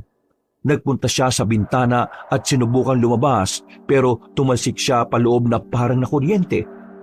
Umusok ang katawan niya at iika-ika siyang tumayo habang takot na humaharap sa akin. Sabi ko naman sa iyo, di ba? Ikaw ang pumasok sa sarili mong kamatayan. Kaya humanda kang aswang ka. Papatayin kita. Huwag ka nga magpatawa. Tingnan mo nga yung sarili mo. Maganda ka nang mamatay. Peste kang aswang ka. Umikot siya at patakbong pumunta sa pintuan sa pagbabaka sakaling makakatakas doon. Pero katulad sa bintana ay tumalsik lang siya pabalik at lalong naging sugatan. Kitang-kita ko na mas lalo siyang natakot. Kaya wala na akong inaksayang oras. Hindi ko na pinatagal ang buhay ng aswang. Sumugod ako at pinasan siya sa magkabilang balikat. Pagkatapos ay binali ko ang leeg niya hanggang sa mawalan ng buhay. Pagbagsak sa sahig ay idinikit ko kagad ang kwintas na may asul na hiyas. Dahilan upang unti-unting matunaw ang katawan niya at mag-alaabo sa hangin. Napabuntong hininga ko at nahiga sa kama na parang walang nangyari. Pero ang totoo ay nag-aalala rin ako sa mga kasama ko sa labas ng selyo. Katulad na lang ni Tio Cuenca, Aling Celia at ilang pang trabahador na hindi pa rin naging aswang. Inalis ko ang lahat ng laman ng isip ko hanggang sa makatulog ako ng payapa. Kinabukasan, pagkatapos magkape, ay naglibot-libot na ulit ako sa rancho para magmasid. At katulad kahapon, nakaengkwentro na naman ako ng mga nayanggaw na aswang. Pero sa pagkakataong yon, ay hindi lang isa kundi nasa 4 na sila. Naglaban kami malapit sa sapa kung saan liblib din at walang masyadong tao. Namumukhaan ko pa naman ang ilan sa mga kalalakihan na alam kong matagal na ring nagtatrabaho sa amin. Tanda ko sila nung bata pa ako at dito pa nanirahan. Pero wala akong magawa kundi ang labanan sila. Nang matalo ko at mapatay ang 4, may nakita kong pasimpleng nanonood sa akin mula sa hindi kalayuan. Nang mapansin niya ako ay dali-dali siyang tumakbo palayo. Hinabol ko siya pero nawala na kagad pagdating sa gilid ng sapa. Hindi ko na sinundan ang nasabing nilalang pero alam kong aswang din siya dahil naramdam ko. Sino kaya ang isang yon? Mas malakas ang puwersa ng kadiliman na bumabalot sa kanya kaysa sa ibang nakaengkwentro kong aswang Lumalala na talaga ang sitwasyon dito at lantara na sila kung umatake. Baka pag pinatagal ko pa ito mas marami pang madamay na inosente kasama ng tiyo ko pati ang iba pa sa asyenda. Ay, kailangan ko na talaga siyang katagpuin. Hindi na po pwede ang ganito. Dapat matapos na ang problema rito sa lalong madaling panahon. Naglibot-libot pa ako sa buong rancho para mas makita kung gaano nakalawak ang kadilimang bumabalot doon. Hanggang sa maisipan kong umalis na muna. Hindi ko sinabi kay Tio Cuenca o Aling Celia na aalis ako. Hindi rin ako nagpaalam. Nagpunta na nga ako sa kabundukan para hanapin at sadyain ang dati kong guro na si Mang Jaek. Matagal pa naman kaming wala ng komunikasyon at medyo limot ko na rin ang lugar. Pero salamat na lang din sa malakas kong pakiramdam, Kabanong, dahil natunton ko pa rin ang lungga niya. Ang bahay niya ay nasa gilid ng bundok, lampas sa baryong bihira ng puntahan ng mga tao. Wala itong kahit na anong bakod o gate katulad ng sa rancho. Isang maliit na kubong kahoy lang ito na parang anumang oras ay guguho. Pero ang totoo ay mas matibay pa ito sa rancho o kahit sa mansyon ko sa Luzon. Ang mga ganitong bagay, lalo na ang isang guro, ay hindi basta-basta bumibigay. Habang nakatingin sa nasabing kubo ay napapaisip ako. Hindi ko rin kasi alam kung paano haharap kay Mang Jaek. Kaya mo to, Cyrus. Matagal ka nang nakatayo riyan. Kung magnanakaw ka, napakahina mo namang magnakaw kung ganon. Kanina ka pa nahuli ng may-ari kapag ganyan. Mang Jaek, hindi ka pa rin po talaga nagbabago. Ganyan ka pa rin po bumungad. Kina, pumasok ka na rito bago ko pa mapansin ng mga umaaligid sa labas. Opo, salamat po. Pagpasok ko sa loob ay nakita ko siyang nakaupo sa sahig, nainom ng mainit na tsaa, na parang walang nagbago sa mundo. Pero kapansin-pansin na nagbago ang mga mata niya. Mas malalalim na ito at ramdam kong mas mabigat. Para bang may matagal na siyang hinihintay at dumating na yon. Okay lang po ba kayo?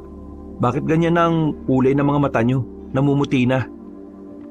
Kahit anong pilit kong pabagalin ng pagtanda ko, wala naman akong magawa Pero ayos lang po ba talaga kayo?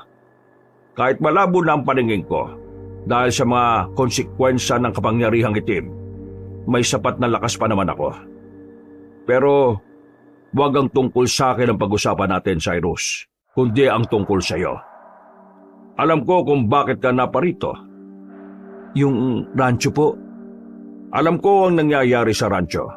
Pero humihingi ako ng tawad sa iyo pati sa mga yumao mong magulang dahil huli na nang madiskubre ko ito. Matanda na ako para sa labanan, Cyrus.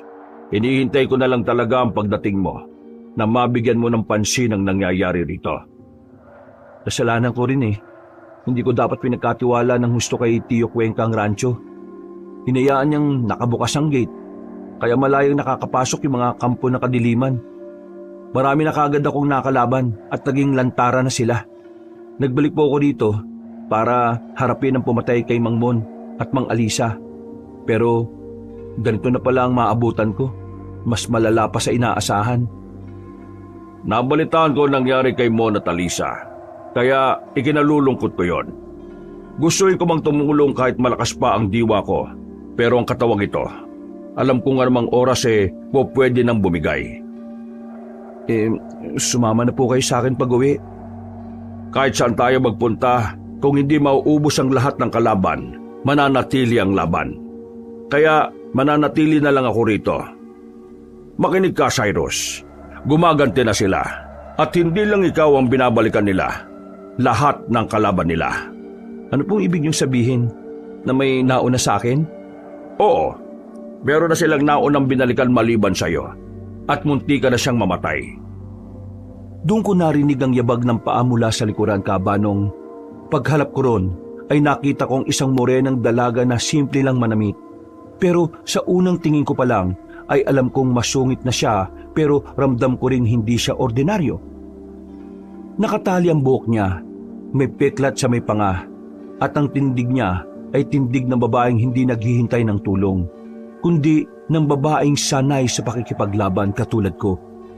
Ang mga mata niya ay matalas, mapanuri at ramdam ko na parang nai-intimidate siya sa presensya ko, Kabanong. Hindi lang muntik man Jaek, kundi halos nasa mismong impyerno na ang isa kong paa. Kundi lang ako lumaban para sa buhay ko, patay na sana ako eh. Sino siya, Mang Jaek? Ako si Charis, ang apprentice ni Mang Jaek. Apprentice? Bakit parang gulat na gulat ka? Hindi ka ba sanay na makakita ng babae? Gusto mo bang subukan ng lakas ko? Pwede tayong maglaban ngayon din. Hindi. Hindi naman yun ang ibig kong sabihin eh. Mang Jaek, sino po ba yun? Yun ba yung may-ari ng rancho na sinasabi mo? Oo. At may dahilan kung bakit kayo pinagtagpo ng tadhana. Kailangan niyo ang isa't isa. Lalo na ngayon. Hindi ko siya kailangan. Ay wow! Wala rin naman akong sinabi na kailangan ko siya, Mang Jaek. Same lang kami. Mabuti kung ganon. Mas maigi kung ngayon pa lang, aalis ka na. Sa itsura mong yan, halata namang hindi ka magtatagal eh. Aba, sobra tong babae na to ah. Mang Jaek, sigurado kayong naging estudyante niyo ang lalaking yan? Sa itsura pa lang niya eh. Na pinanganak na may gintong kutsara sa dila eh, halatang malamya eh. Hoy, babae, sumusobra ka na ah. Kulang pa nga yung mga sinabi ko. Dahil kayong mga mayayaman, alam ko ang galawan ng mga katulad nyo. Huwag mo akong hinuhusgahan dahil hindi mo ako kilala. Itsura mo palang, kahus-gaus ka na eh. Kung gusto mo, magkasubukan na lang tayo eh. Cyrus! Charis! Tama na! Nanahimik na kami at napatingin na lang kay Mang Jaek. At doon ko unang nakita na parang nabitak sa tapang na meron si Charis.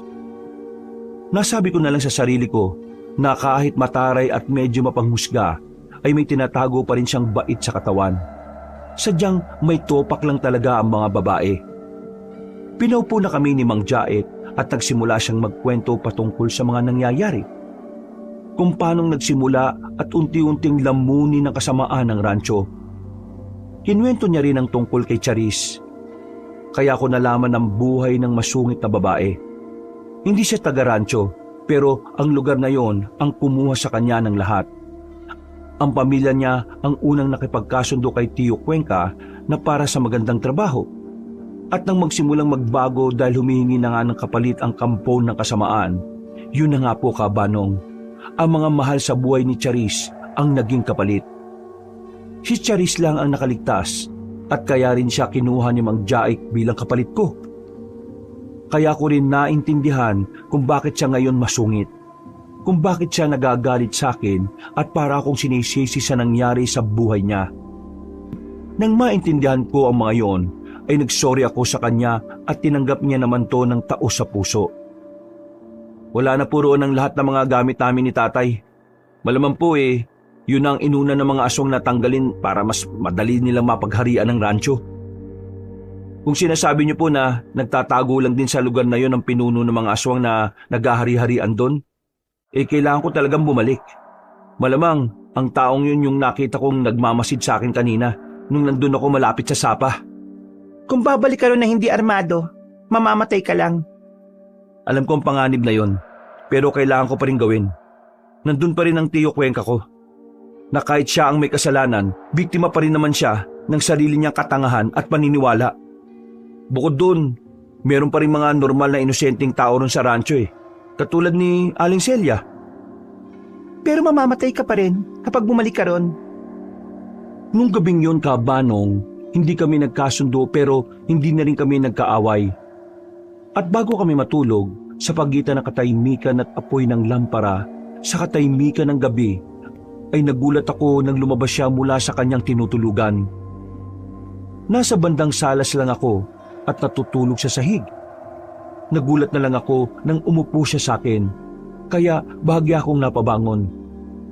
Hanggang sa naramdaman ko na lang ang kamay niyang marahang gumagapang sa braso ko. Nailang ako, Kabanong. Siyempre, pero pinilit kong magpakadisente. Ayos ka lang? Mapanganib kung babalik ka ron na ikaw lang. Kahit maging handa ka, hindi mo sila basta-basta matatalo. Lalo na't hindi ka sigurado kung gaano na silang karaming aswang dun sa rancho. May naiisip ka bang ibang paraan? Sasama ako sa'yo. Handang-handa na ako. Hindi na ako nakapagsalita pa dahil biglang nagtama ang mga mata namin. Hinawakan ko ang kamay niya at sa pagkakataong yon ay hindi siya kumawala. Hindi rin namin alam kung paanong nangyari. Basta bigla na lang kaming naghalikan, Kabanong. Nakakayamang aminin, sa kabila ng alitan, hindi pagkakasundo at pagtatalo, ay merong nangyari sa amin noong gabing yon, na hindi namin inaasahan pareho pero alam namin sa isa't isa na ginusto namin yon. Pagkatapos ng nangyari, nagising ako ng madaling araw. Wala na sa tabi ko si Charis, pero ang nakabungad sa akin ay si Mang Jaek. Kaya dahil sa hiya, kinuha ko kagad ang damit ko at isinuot ito. Bumaling ako ulit sa kanya pero nakatitig lang siya sa labas. Seryoso siya kaya napabaling din kagad ako roon. Doon ko lang napagtanto na may kakaibang enerhiya ng kasamaan sa paligid. Aga-aga, may mga bisita tayo. Tumayo ka na dyan, Cyrus, at paunlakan sila. Gigisingin ko na rin si Charis. Kayo na ang bahala dahil inaantok pa ako. Sige po. Pagtalikod niya ay sumilip kagad ako sa bintana. Doon ko nakita ang higit 10 aswang. 5 ang layog at 5 rin ang ordinaryo lang. Pero masasabi kong pare-pareho silang mga pangit sa paningin ko. Mga namumula ang mga mata, naglalaway, mahaba ang dila at mga mukhang paniking matagal nang walang kain. Sinuot ko rin kagad ang kwintas. Nagulat pa nga ako dahil nakita kong kumikinang-kinang ang asul na hiyas nito. Ito ang unang pagkakataon na makita ko yun na ganon. At saka ko lang naalala ang sinabi noon ni Mang Jaek patungkol dito bago ibinigay sa akin. Lumalakas ang bisa ng asul na hiyas kapag ang puso ng nagsusuot nito ay punong-puno ng determinasyon. Kung minsan nga kumikinang pa nga ito at depende ang kinang sa lakas ng pagnanais ng may suot. Sa tagal ko lumalaban sa mga aswang, ibig sabihin ba nito ngayon lang ako nagkaroon ng matinding determinasyon? Natigilan na ako sa pagkausap sa aking sarili dahil narinig ko na ang pag-ungol ng mga aswang sa labas. Dahil dito ay kumuha na kagad ako ng kagamitan. Sa simpleng bahay ni Mang Jaek kung saan-saan lang nakasabit ang mga sandata kaya hindi na ako nahirapan sa pagkuha ng taga. Ang lahat ng gamit na rito, kung di may orasyon, ay babad naman sa mga halamang may pangontra sa aswang at iba pang alagad ng kadiliman. Okay na siguro tong 2 taga laban sa 10 aswang. Makakapag-exercise na rin. Sakto at mag-aalas 4 na ng madaling araw. Sa muling pag-ungol ng aswang sa labas, ay binuksan ko na ang pinto sa sila hinarap. Nakita ko ang sabay-sabay nilang pag-angil. Ang mga mata nila ay lalong naging mabalasik habang galit na nakatingin sa akin. Inikot-ikot ko lang sa kamay ang dalawang taga habang nakatingin sa kanila at nakangiti. Pero seryoso ko silang minamasdan sa kung ano ang gagawin nilang hakbang. Hanggang sa isa mula sa bandang kanan na kagad ang unang nagtangka. Mabilis yung sumugod kaya tinigil ko ang pag-ikot ng taga sa kanang kamay ko. Sige, sugod lang! Paglundag ay hindi ko na hinayaang makalapit pa sa akin ang aswang. Binato ko na ang isang taga. Kaya sa malayo pa lang ay nasapol na siya mismo sa ulo. Tumagas ang itim na dugo kasabay ng pagkasunog at pagkahandusay ng halimaw sa lupa. Nang makita ito ng siyang natitira ay tila nang galaiti sila sa galit sa akin. Dito na sila nagsimulang sumunod ng magkakasunod, kaya mas lalo akong ginanahan. Samantalang nanatili namang kumikinang-kinang ng mahina ang nakakwintas sa akin na asul na hiyas. Mga tanga talaga kayo. Ginagaya niyo yung sa palabas na susugod ng magkakasunod. Mamamatay talaga kayo niyan. Bakit hindi niyo ko sugurin ng sabay-sabay? Mas lalo lang nagalit sa akin ang mga aswang, pero tila ba sinunod nila ang sinabi ko. Dalawa ang magkasabay na sumugod sa kaliwa at kanan, pero dahil mas mabilis ako, kaya hindi sila umubra. Lumundag ako ng mataas hanggang sa mapunta sa bubungan. Nakita ko pa na nagsalpukan ng dalawang aswang at sinamantala ko ang pagkakataong yon. Ako naman ang umatake. Lumundag ako gamit ang taga na hawak. Pinagtututusok ko sila pareho sa liig. Katulad ng nauna ay umapoy din sila at naging abo sa kawalan. Dahil dito ay mas nagalit ang 7 pang natitira. Sabay-sabay silang nagsigawan habang inaatake ako. Pero tila ba napakagaan ng pakiramdam ko at nakikita ko ng mabagal ang mga galaw. Hindi ko alam kung gawa ba ito ng hiyas. Pero amazed na amazed ako sa nangyayari, Kabanong. Sumugod ako na makakasunod na tinaga ang 2 pang aswang sa harapan ko. Nag-apoy din sila at nagsaabo, habang ang 5 ay tila nag-aalangan ng sumalakay. Huminto kami at nagkatitigan, tila inoobserba ng galaw ng bawat isa. Ano, ayaw niyo na sumugod? Natatakot na kayo? Hindi ba't kayo nagpunta rito? Pero bakit bahag na ang buntot nyo? Kung ayaw niyo sumugod, ako na ang susugod. Sige kayo! Inambahan ko sila at natawa ko nang bigla silang takot na napaatras. Sinamantala ko na ang kaduwagan nila. Patakbo kong lumapit at kinuha sa lupa ang isa pang itak saka nagsimulang sumalakay. Inuna ko na ang 3 nagtakbuhan at dahil mas mabilis ang takbo nila, nanghingi ako ng tulong ng kapangyarihan sa asul na hiyas. Nagulat ako sa napakataas kong paglundag at sa isang iglap ay naunahan ko na ang 3 aswang na takot na takot. Oh, saan kayo pupunta ha? Mga bisita? Umatake kagad ang isa, pero ang 2 ay umiwas sa kaliwa at kanan. Sila na ang inuna ko. Ginawa kong tila boomerang ang 2 taga. Paikot kong hinagis sa mga ito sa kaliwa at kanan hanggang sa maabutan ng parehong aswang na tumatakas. Pareho silang tinamaan sa likod. At bago pa nila matanggal yon, ay umapoy kagad sila at nagsaabo. Sa takot naman ng nasa harapan ko, sa halip na ipagpatuloy nito ang pag-atake, ay tumalikod na siya para makatakas. Hinawakan ko siya sa kamay at tinigpitan ko ito ng husto. Sinubukan niya akong kalmot-kalmutin pero dahil sa mabagal na tingin ko sa mga galaw niya, hindi niya ako natamaan ni isang beses. Dahil dito ay pinilit niyang kumawala hanggang sa nagulat ako sa ginawa niya. Pinutol niya ang kamay niyang hawak-hawak ko at dali-daling tumakbo. Napangiwi akong hinagis ang putol niyang kamay sa lupa. Pagkatapos ay tumakbo ko para habulin siya. Nakita ko rin ang 2 pang natitira na kitang-kita ang takot sa mga muka. Nilundagan ko na ang putol na kamay at malakas na sinipa sa ulo. Pagkahandusay niya sa lupa ay nabali ang kanyang leeg. Saka ko hinawakan ng asul na hiyas at nilapat ko sa katawan niya. Naging abo rin siya katulad ng iba pa.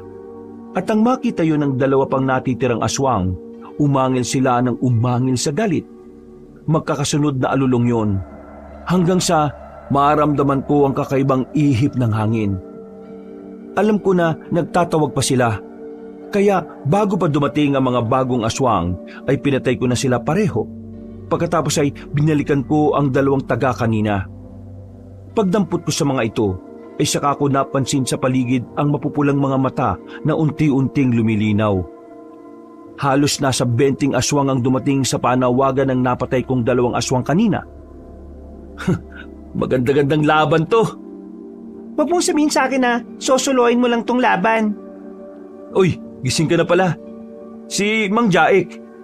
Kanina pa siya tulog. Pinagmamasdan lang kita kanina. Hindi na sana kita tutulungan pero marami-rami yan kaya mukhang hindi mo to kakayanin. Mukha pa rin ba akong mahina para sa'yo? Pagkatapos kong ubusin yung 10 nauna? Hindi naman, pero mukhang pagod ka na eh. Kagabi pa lang sa ginawa natin, madali ka lang napagod. Dito pa kaya? Hindi ako nakaimik sa sinabing niyang yon, Kabanong. Napakamot na lang ako ng ulo at pagkatapos noon ay nag-angilan na ang mga aswang na nakapaligid sa amin. Humanda na nga kami pareho ni Charis at nang sumalaki na ang mga aswang ay hindi na muna kami nagpansinan pa. Nag-focus lang kami sa pakikipaglaban at sa bawat pag-atake ng mga kalaban ay sinusiguro namin na hindi kami mapupuruhan o matatamaan.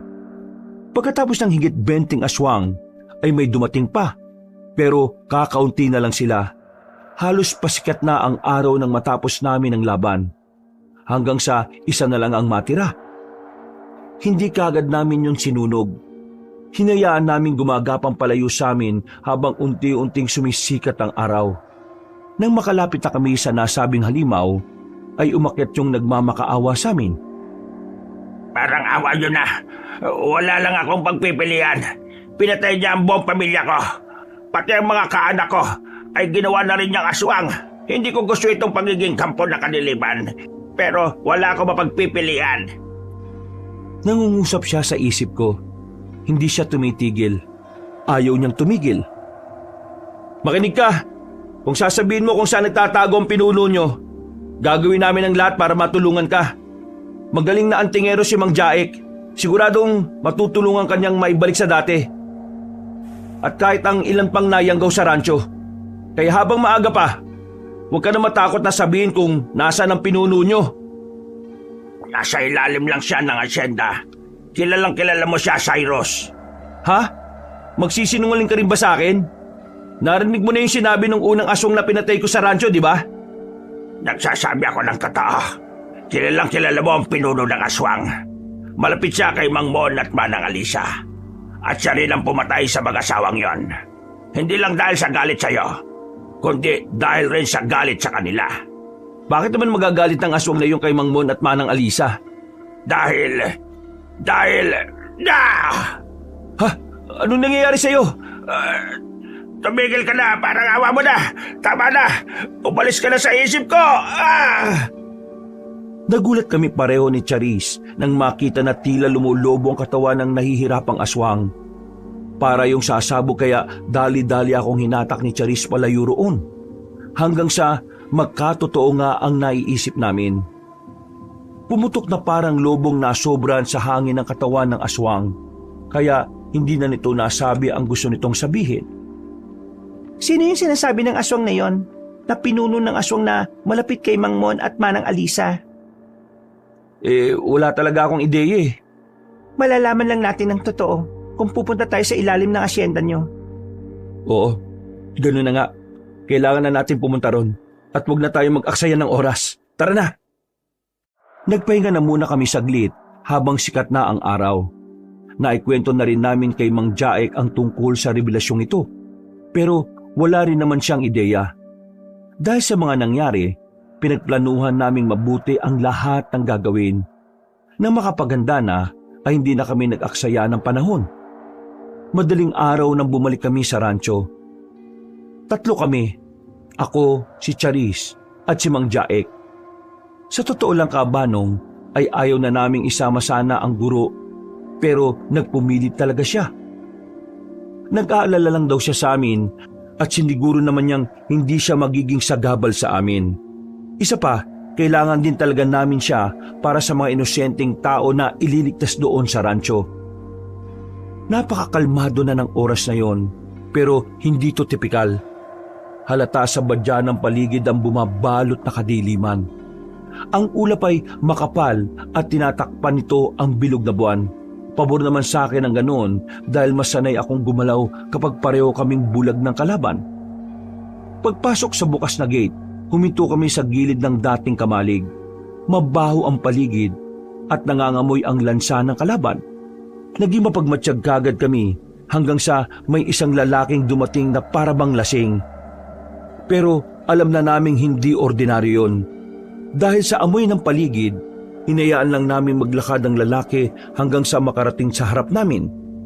Namumula ang mga mata niya, pero halata mo ring ayaw niya ang nangyayari sa kanya. Ramdam ko ang matinding takot sa sistema niya, kaya umahon na kagad ako. Inatake ko siya at hinampas siya sa batok hanggang sa mawalan na ng malay tao. Ano ginawa mo, Cyrus? Bakit hindi mo na lang siya pinatay kagad? Bagong yanggaw lang ang isang ito. Kitang-kita ko sa mga mata niya na ayaw niya itong nangyayari sa kanya. Mang Jaek, matutulungan mo ba ang taong to? Mang Jaek, huwag niyo pong sabihin na tutulungan niyo talaga ang aswang na yan. Hindi pa siya ganap na aswang. Bagong yanggaw lang siya, Charis. Bago man o hindi, ang aswang ay aswang, Cyrus.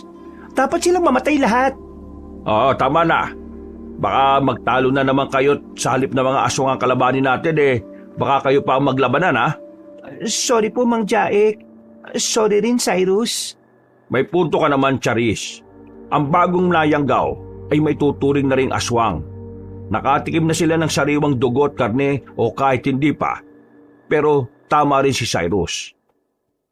Hanggat kaya nating iligtas ang sinuman, ililigtas natin dahil minsan din naman silang mga naging tao. Iwan niyo na ako dito sa kamalig. Gagawa ko ng orasyong proteksyon para walang makapasok dito nang hindi ko pinapahintulutan. Kung makakakita kayo ng mga tao, dito niyo na sila papuntahin kagad. Pagkatango namin ni Charis, ay nagpaalam na kagad kami kay Mang Jaek. Sinadya namin pumunta sa isang malaking bodega. Naalala ko kasi na may sikretong daan doon pababa sa ilalim ng asyenda. Doon ako madalas dumadaan kapag tumatakas sa bahay, nung ayaw ko pa ang obligasyon sa bahay. Pagpasok ko doon ay kitang-kita ko ang matinding pagbabago. Ang mga haliging kahoy ay may ukit na parang kinayod mula sa loob, at ang lupa sa paligid ay tila paulit-ulit na tinatakpan at ginagawang libingan. Nagkatinginan kaming matapos makapagtanto kung ano ang lugar na yon. Nagukay ako kaagad hanggang sa makita nga ang ilang piraso ng mga buto ng hayop at meron ding bungo ng tao. Ginagawa nilang libingan ng lugar na to. Malamang, dito rin nilang nilibing ang mga buto ng mga magulang ko. Sorry ulit sa nangyari sa mga magulang mo. Nalulungkot ako at dito pa mismo nangyari yun sa rancho. Naintindihan ko naman na wala kang kinalaman sa mga nangyari. Kaya hindi mo na kailangan mag-sorry. Maraming salamat. Tara na. Hindi pa ako tapos magsalita na may gumalaw sa kanan. Isang aninong mabilis, mababa at halos dumikit sa lupa. Sumunod ang isa pa at isa pa. Pero hindi sila sumugod kaagad na parabang sinusukat nila kami. Mga aswang, humanda ka! Hindi ko na hinintay ang pagsalakay ng mga aswang sa paligid. Habang si Charissa ay nagmamasid at nakikiramdam, humakbang ako pasulong at inilabas ang itak na matagal ko nang hindi ginagamit. Mabigat ito, hindi sa timbang kundi sa alaala. Ito ang sandatang ginagamit ko sa tuwing may tinutugis na aswang at ngayon ko naman siya gagamitin sa pagtugis ng aswang sa sarili kong rancho. Biglang bumungad sa akin ang isang aswang. Umatake pa siya mula sa likuran sa pag-aakalang hindi ko makikita. Umiwas ako at sinampal ang mukha ng umatake. Narinig ko ang paglagutok ng mukha niya bago ko pa man makita ang pagbagsak niya. Hindi ako huminto. Siniko ko siya at sinigurong hindi na makakatayo bago ko itinusok sa dibdib niya ang itak panugis ko. Tila inabot ng aswang ang kamay niya sa akin, pero bago pa yun makarating sa mukha ko ay naging abo na siya. Sa kaliwa ko naman ay mabilis na kumilos si Charis. Napakatahimik ang galaw niya, na kahit ako ay nahirapang mapansin. Nakita ko na mabilis siyang pumasok sa isang sulok at sinipa ang tuhod ng isang aswang. Saka sinaksak pababa ang talim sa leeg. Hindi siya nagtagal. Hinila niya kagad ang sandata at umatras saka lumipat sa susunod pang kalaban. Maiksi ang galaw niya, praktikal at walang paligoy-ligoy. Patay kagad ang sinumang dumaan sa palad niya. Pero nagsunod-sunod na ang pagdating ng mga aswang galing sa lagusan sa pababa sa ilalim ng asyenda. Charis, may 3 aswang sa kanan mo! Isang orasyon ang ginawa ko bilang proteksyon sa amin at naging dahilan nito kung bakit muling nagliwanag ang asul na hiya sa kwintas. Nagpatuloy sa pakikipaglaban si Charis. Ako naman ay inilapat ko kagad ang kamay ko sa dingding ng bodega. Naramdaman ko ang pagdaloy na kapangyarihan sa paligid, kahit ang mga paparating na aswang ay naggulat at natakot. Nang mabuo ang selyo sa buong bodega, ay sumalakay na rin ako ulit sa mga natitirang kalaban. Nang maubos na sila, ay nakita kong nagpagpag na lang si Charis na parang hindi man lang nahirapan. Anong orasyon yung ginawa mo kanina? Para saan yon? Para walang makalabas na aswang mula rito. Hindi pa ba naturo sa iyo yun ni Mang Jaek? Hindi pa. Hindi pa ako biyasa sa orasyon at wala pa akong hiyas na katulad ng sayo. Pero kaya kong lumaban gamit ang lakas at mga sandata. Okay. Nasaan ang sinasabi mong daan papunta sa ilalim ng asyenda? Nandun. Wala na kami inaksayang oras, Kabanong. Bumaba kaagad kami hanggang sa marating ang pinakailalim. Doon ay mas bumigat ang aming pakiramdam. Halatang may lumalakas na puwersa ng kampon ng kadiliman. Pero ang determinasyon ko na makilala ang pinuno ng aswang ay mas lalo ring lumalim. Kaya ang liwanag ng hiyas ay mas lalo ring lumalakas. Ito ang nagsisilbi naming ilaw sa dilim. Nang nasa pasilyo na kami ng ilalim ay mas tumindi pa ang negatibong enerhiya. Mas ramdam na talaga namin ito. Kahit hindi nagpapalata si Charis ay alam kong kinakabahan na rin siya. Nakikita't nararamdaman ko yun sa kanya. Hanggang sa makarinig na naman kami ng pag-ungol ng mga kalaban. Sa isang iglap ay may sumulpot ng mga aswang. Wala na kaming inaksayang oras. Sumugod ako at tinamaan ng tadyang ng isa. Ramdam ko, Kabanong, ang pagbaon ng tali at ng pag-urong ng laman ng aswang. Umungol siya at sinubukang kumapit sa akin. Pero tinulak ko ang ulo niya palayo at sinaksak ulit sa dibdib ng maraming ulit. Hanggang sa makita ko na siya na unti-unting nagiging abo. Bago pa lumagapak sa lupa ang aswang, ay wala nang natira rito. Lumingon ako kay Charis. Humihingal na siya pero naubos na rin niya ang mga kalabang kaharap niya. Ayos ka lang? Inihingal ka na. Hindi ko rin alam kung bakit. Madali lang naman patayin yung mga aswang pero yung mabigat na pakiramdam, nakakaubos ng enerhiya. Parang inaagaw nito yung lakas ko Halika, lumapit ka sa akin. Anong gagawin? Ha? Hindi ko na siya pinatapos ng sinasabi niya. Niyakap ko siya ng maigpit at saka nagbigkas ng orasyon ng proteksyon. Nang maramdaman niya ang kakaibang init ng katawan, ay dali-dali siyang tumanggal sa pagkakayakap sa akin at itinulak ako palayo. Ano yun? Relax lang, hindi kita ginagayuma. Orasyon yun ng proteksyon laban sa negative energy. Kumusta na ang pakiramdam mo? Gumaan nga. Nawala yung hingal at pagod ko. Salamat Walang anuman. Nagpatuloy na kami sa paglalakad hanggang sa harangin na naman kami ng higit 15 aswang. Dito ko napatunayan na marami na talaga ang napasailalim sa kamay ng kampo ng kadiliman. Hindi na rin ako nagtaka kaya mabigat ng husto ang negatibong enerhiya sa ilalim ng asyenda at gumagapang ito sa buong rancho. Huminga ako ng malalim at nang handa na kaming sumalakay ay nakarinig kami ng malakas na ungol na tila nanggagaling sa ilalim ng lupa. Dahil dito, ang mga aswang na paatake na sana ay biglang umatras. Pagkalaon ay naglaho sila sa dilim na parang isang anino. Nagkatinginan lang kami ni Charis na nagtataka. Yung ungol na yon, mukhang galing sa pinuno nila. Kaya pala sila nagpulasan eh. Mukhang gusto ng pinuno ng aswang na matunto natin siya. Pero mag-iingat pa rin tayo. Tama. Hanggat hindi natin siya natatalo, kailangan maging maingat. May tanong nga pala ako sa'yo. Ano yon? Sabi nung aswang na tinanungan natin, malapit daw sa puso nyo yung pinuno. Oo nga. Pero hanggang ngayon wala pa rin akong ideya kung sino yung sinasabi nilang malapit sa puso namin. Lalo na sa puso ni Mang Mon at Manang Alisa. Hindi ko to natanong doon sa bahay ni Mang Jaek, pero wala na ba silang natitirang pamilya?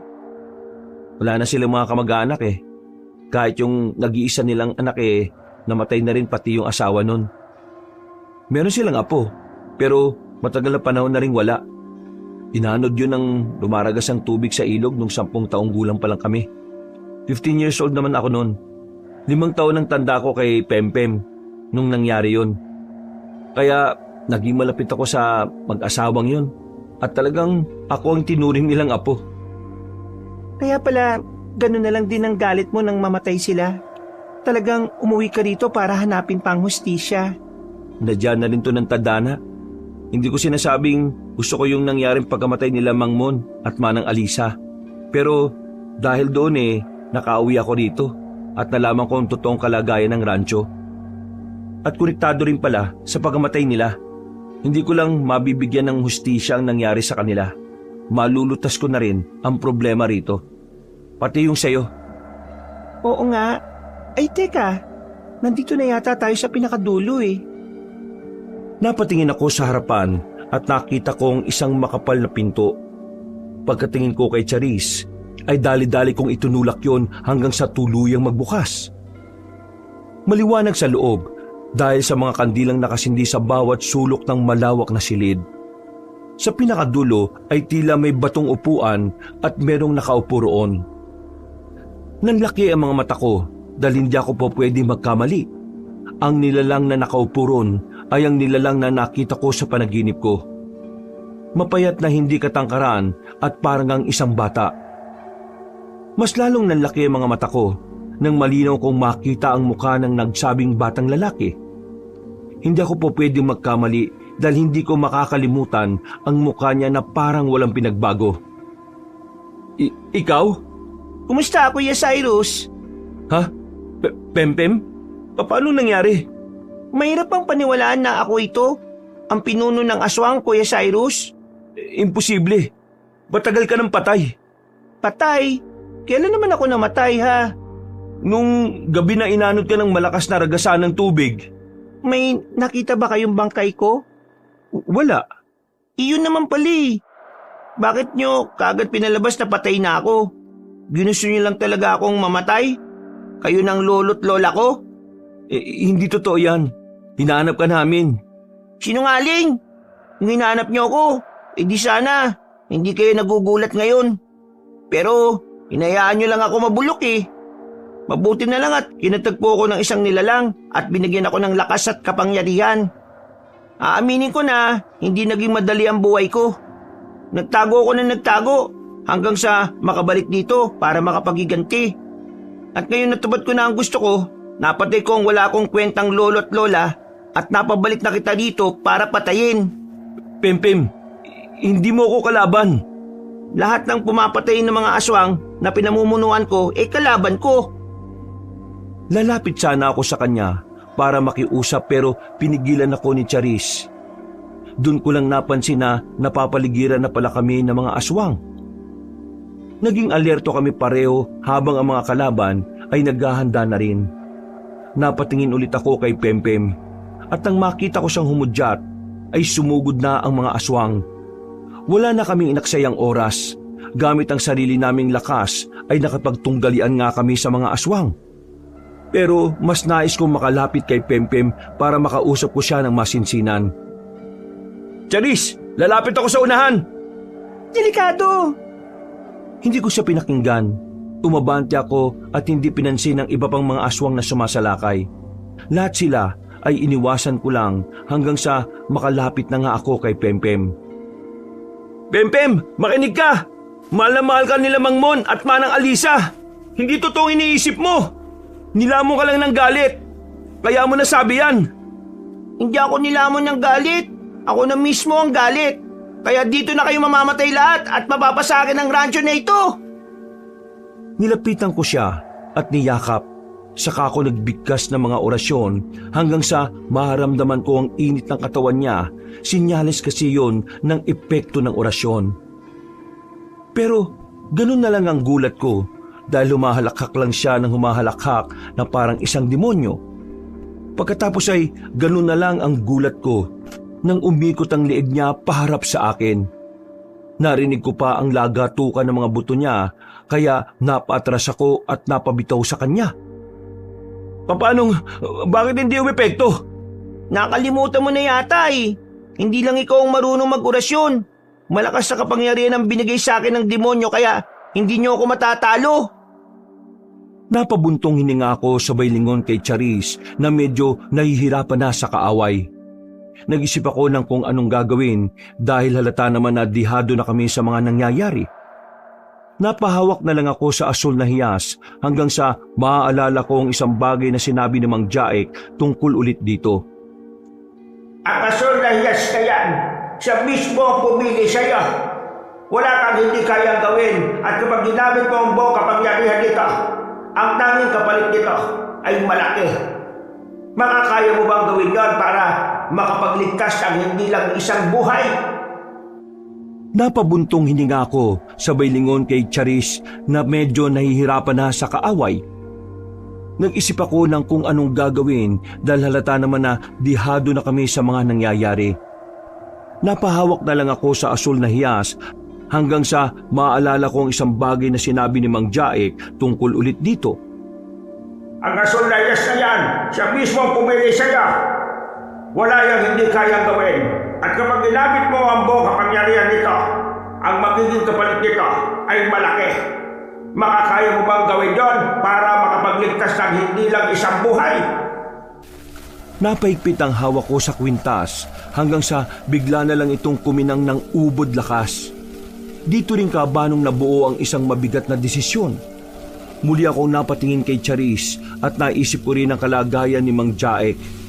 Kaya hinigit ko ang kwintas at patakbong sumugod kay Pempem. Sinunggaban ko siya at pareho kaming napahiga. Pagkatapos ay sapilitan kong ipinalunok sa kanya ang asul na hiyas.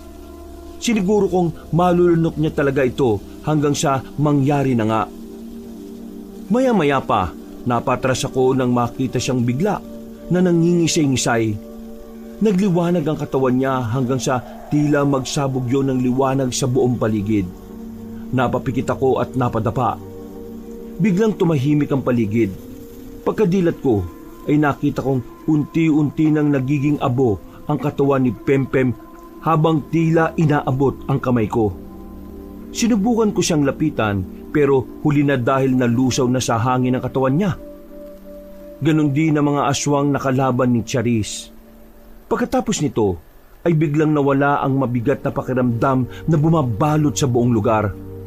Nagapi namin ang pinuno ng aswang pero malaki ang naging kapalit kabanong. Dahil hanggang ngayon po ay hindi na ako makalakad. Ito ang naging kapalit ng pinili kong gawin. Naka-wheelchair na lang ako ngayon at kahit gaano ako kayaman ay hindi ko magamit ang perang yon sa pagpapagaling sa akin karamdaman. Tinanggal ko ang lahat ng maluwag sa dibdib. Ang inisip ko na lang ay nailigtas namin ang rancho at ang iba pang mga taong kasama ni Tio Cuenca na si Aling Celia at ang iba pa. Sa ngayon po'y kami na ni Charis ang pumalit kay Mang Jaek dahil patay na siya.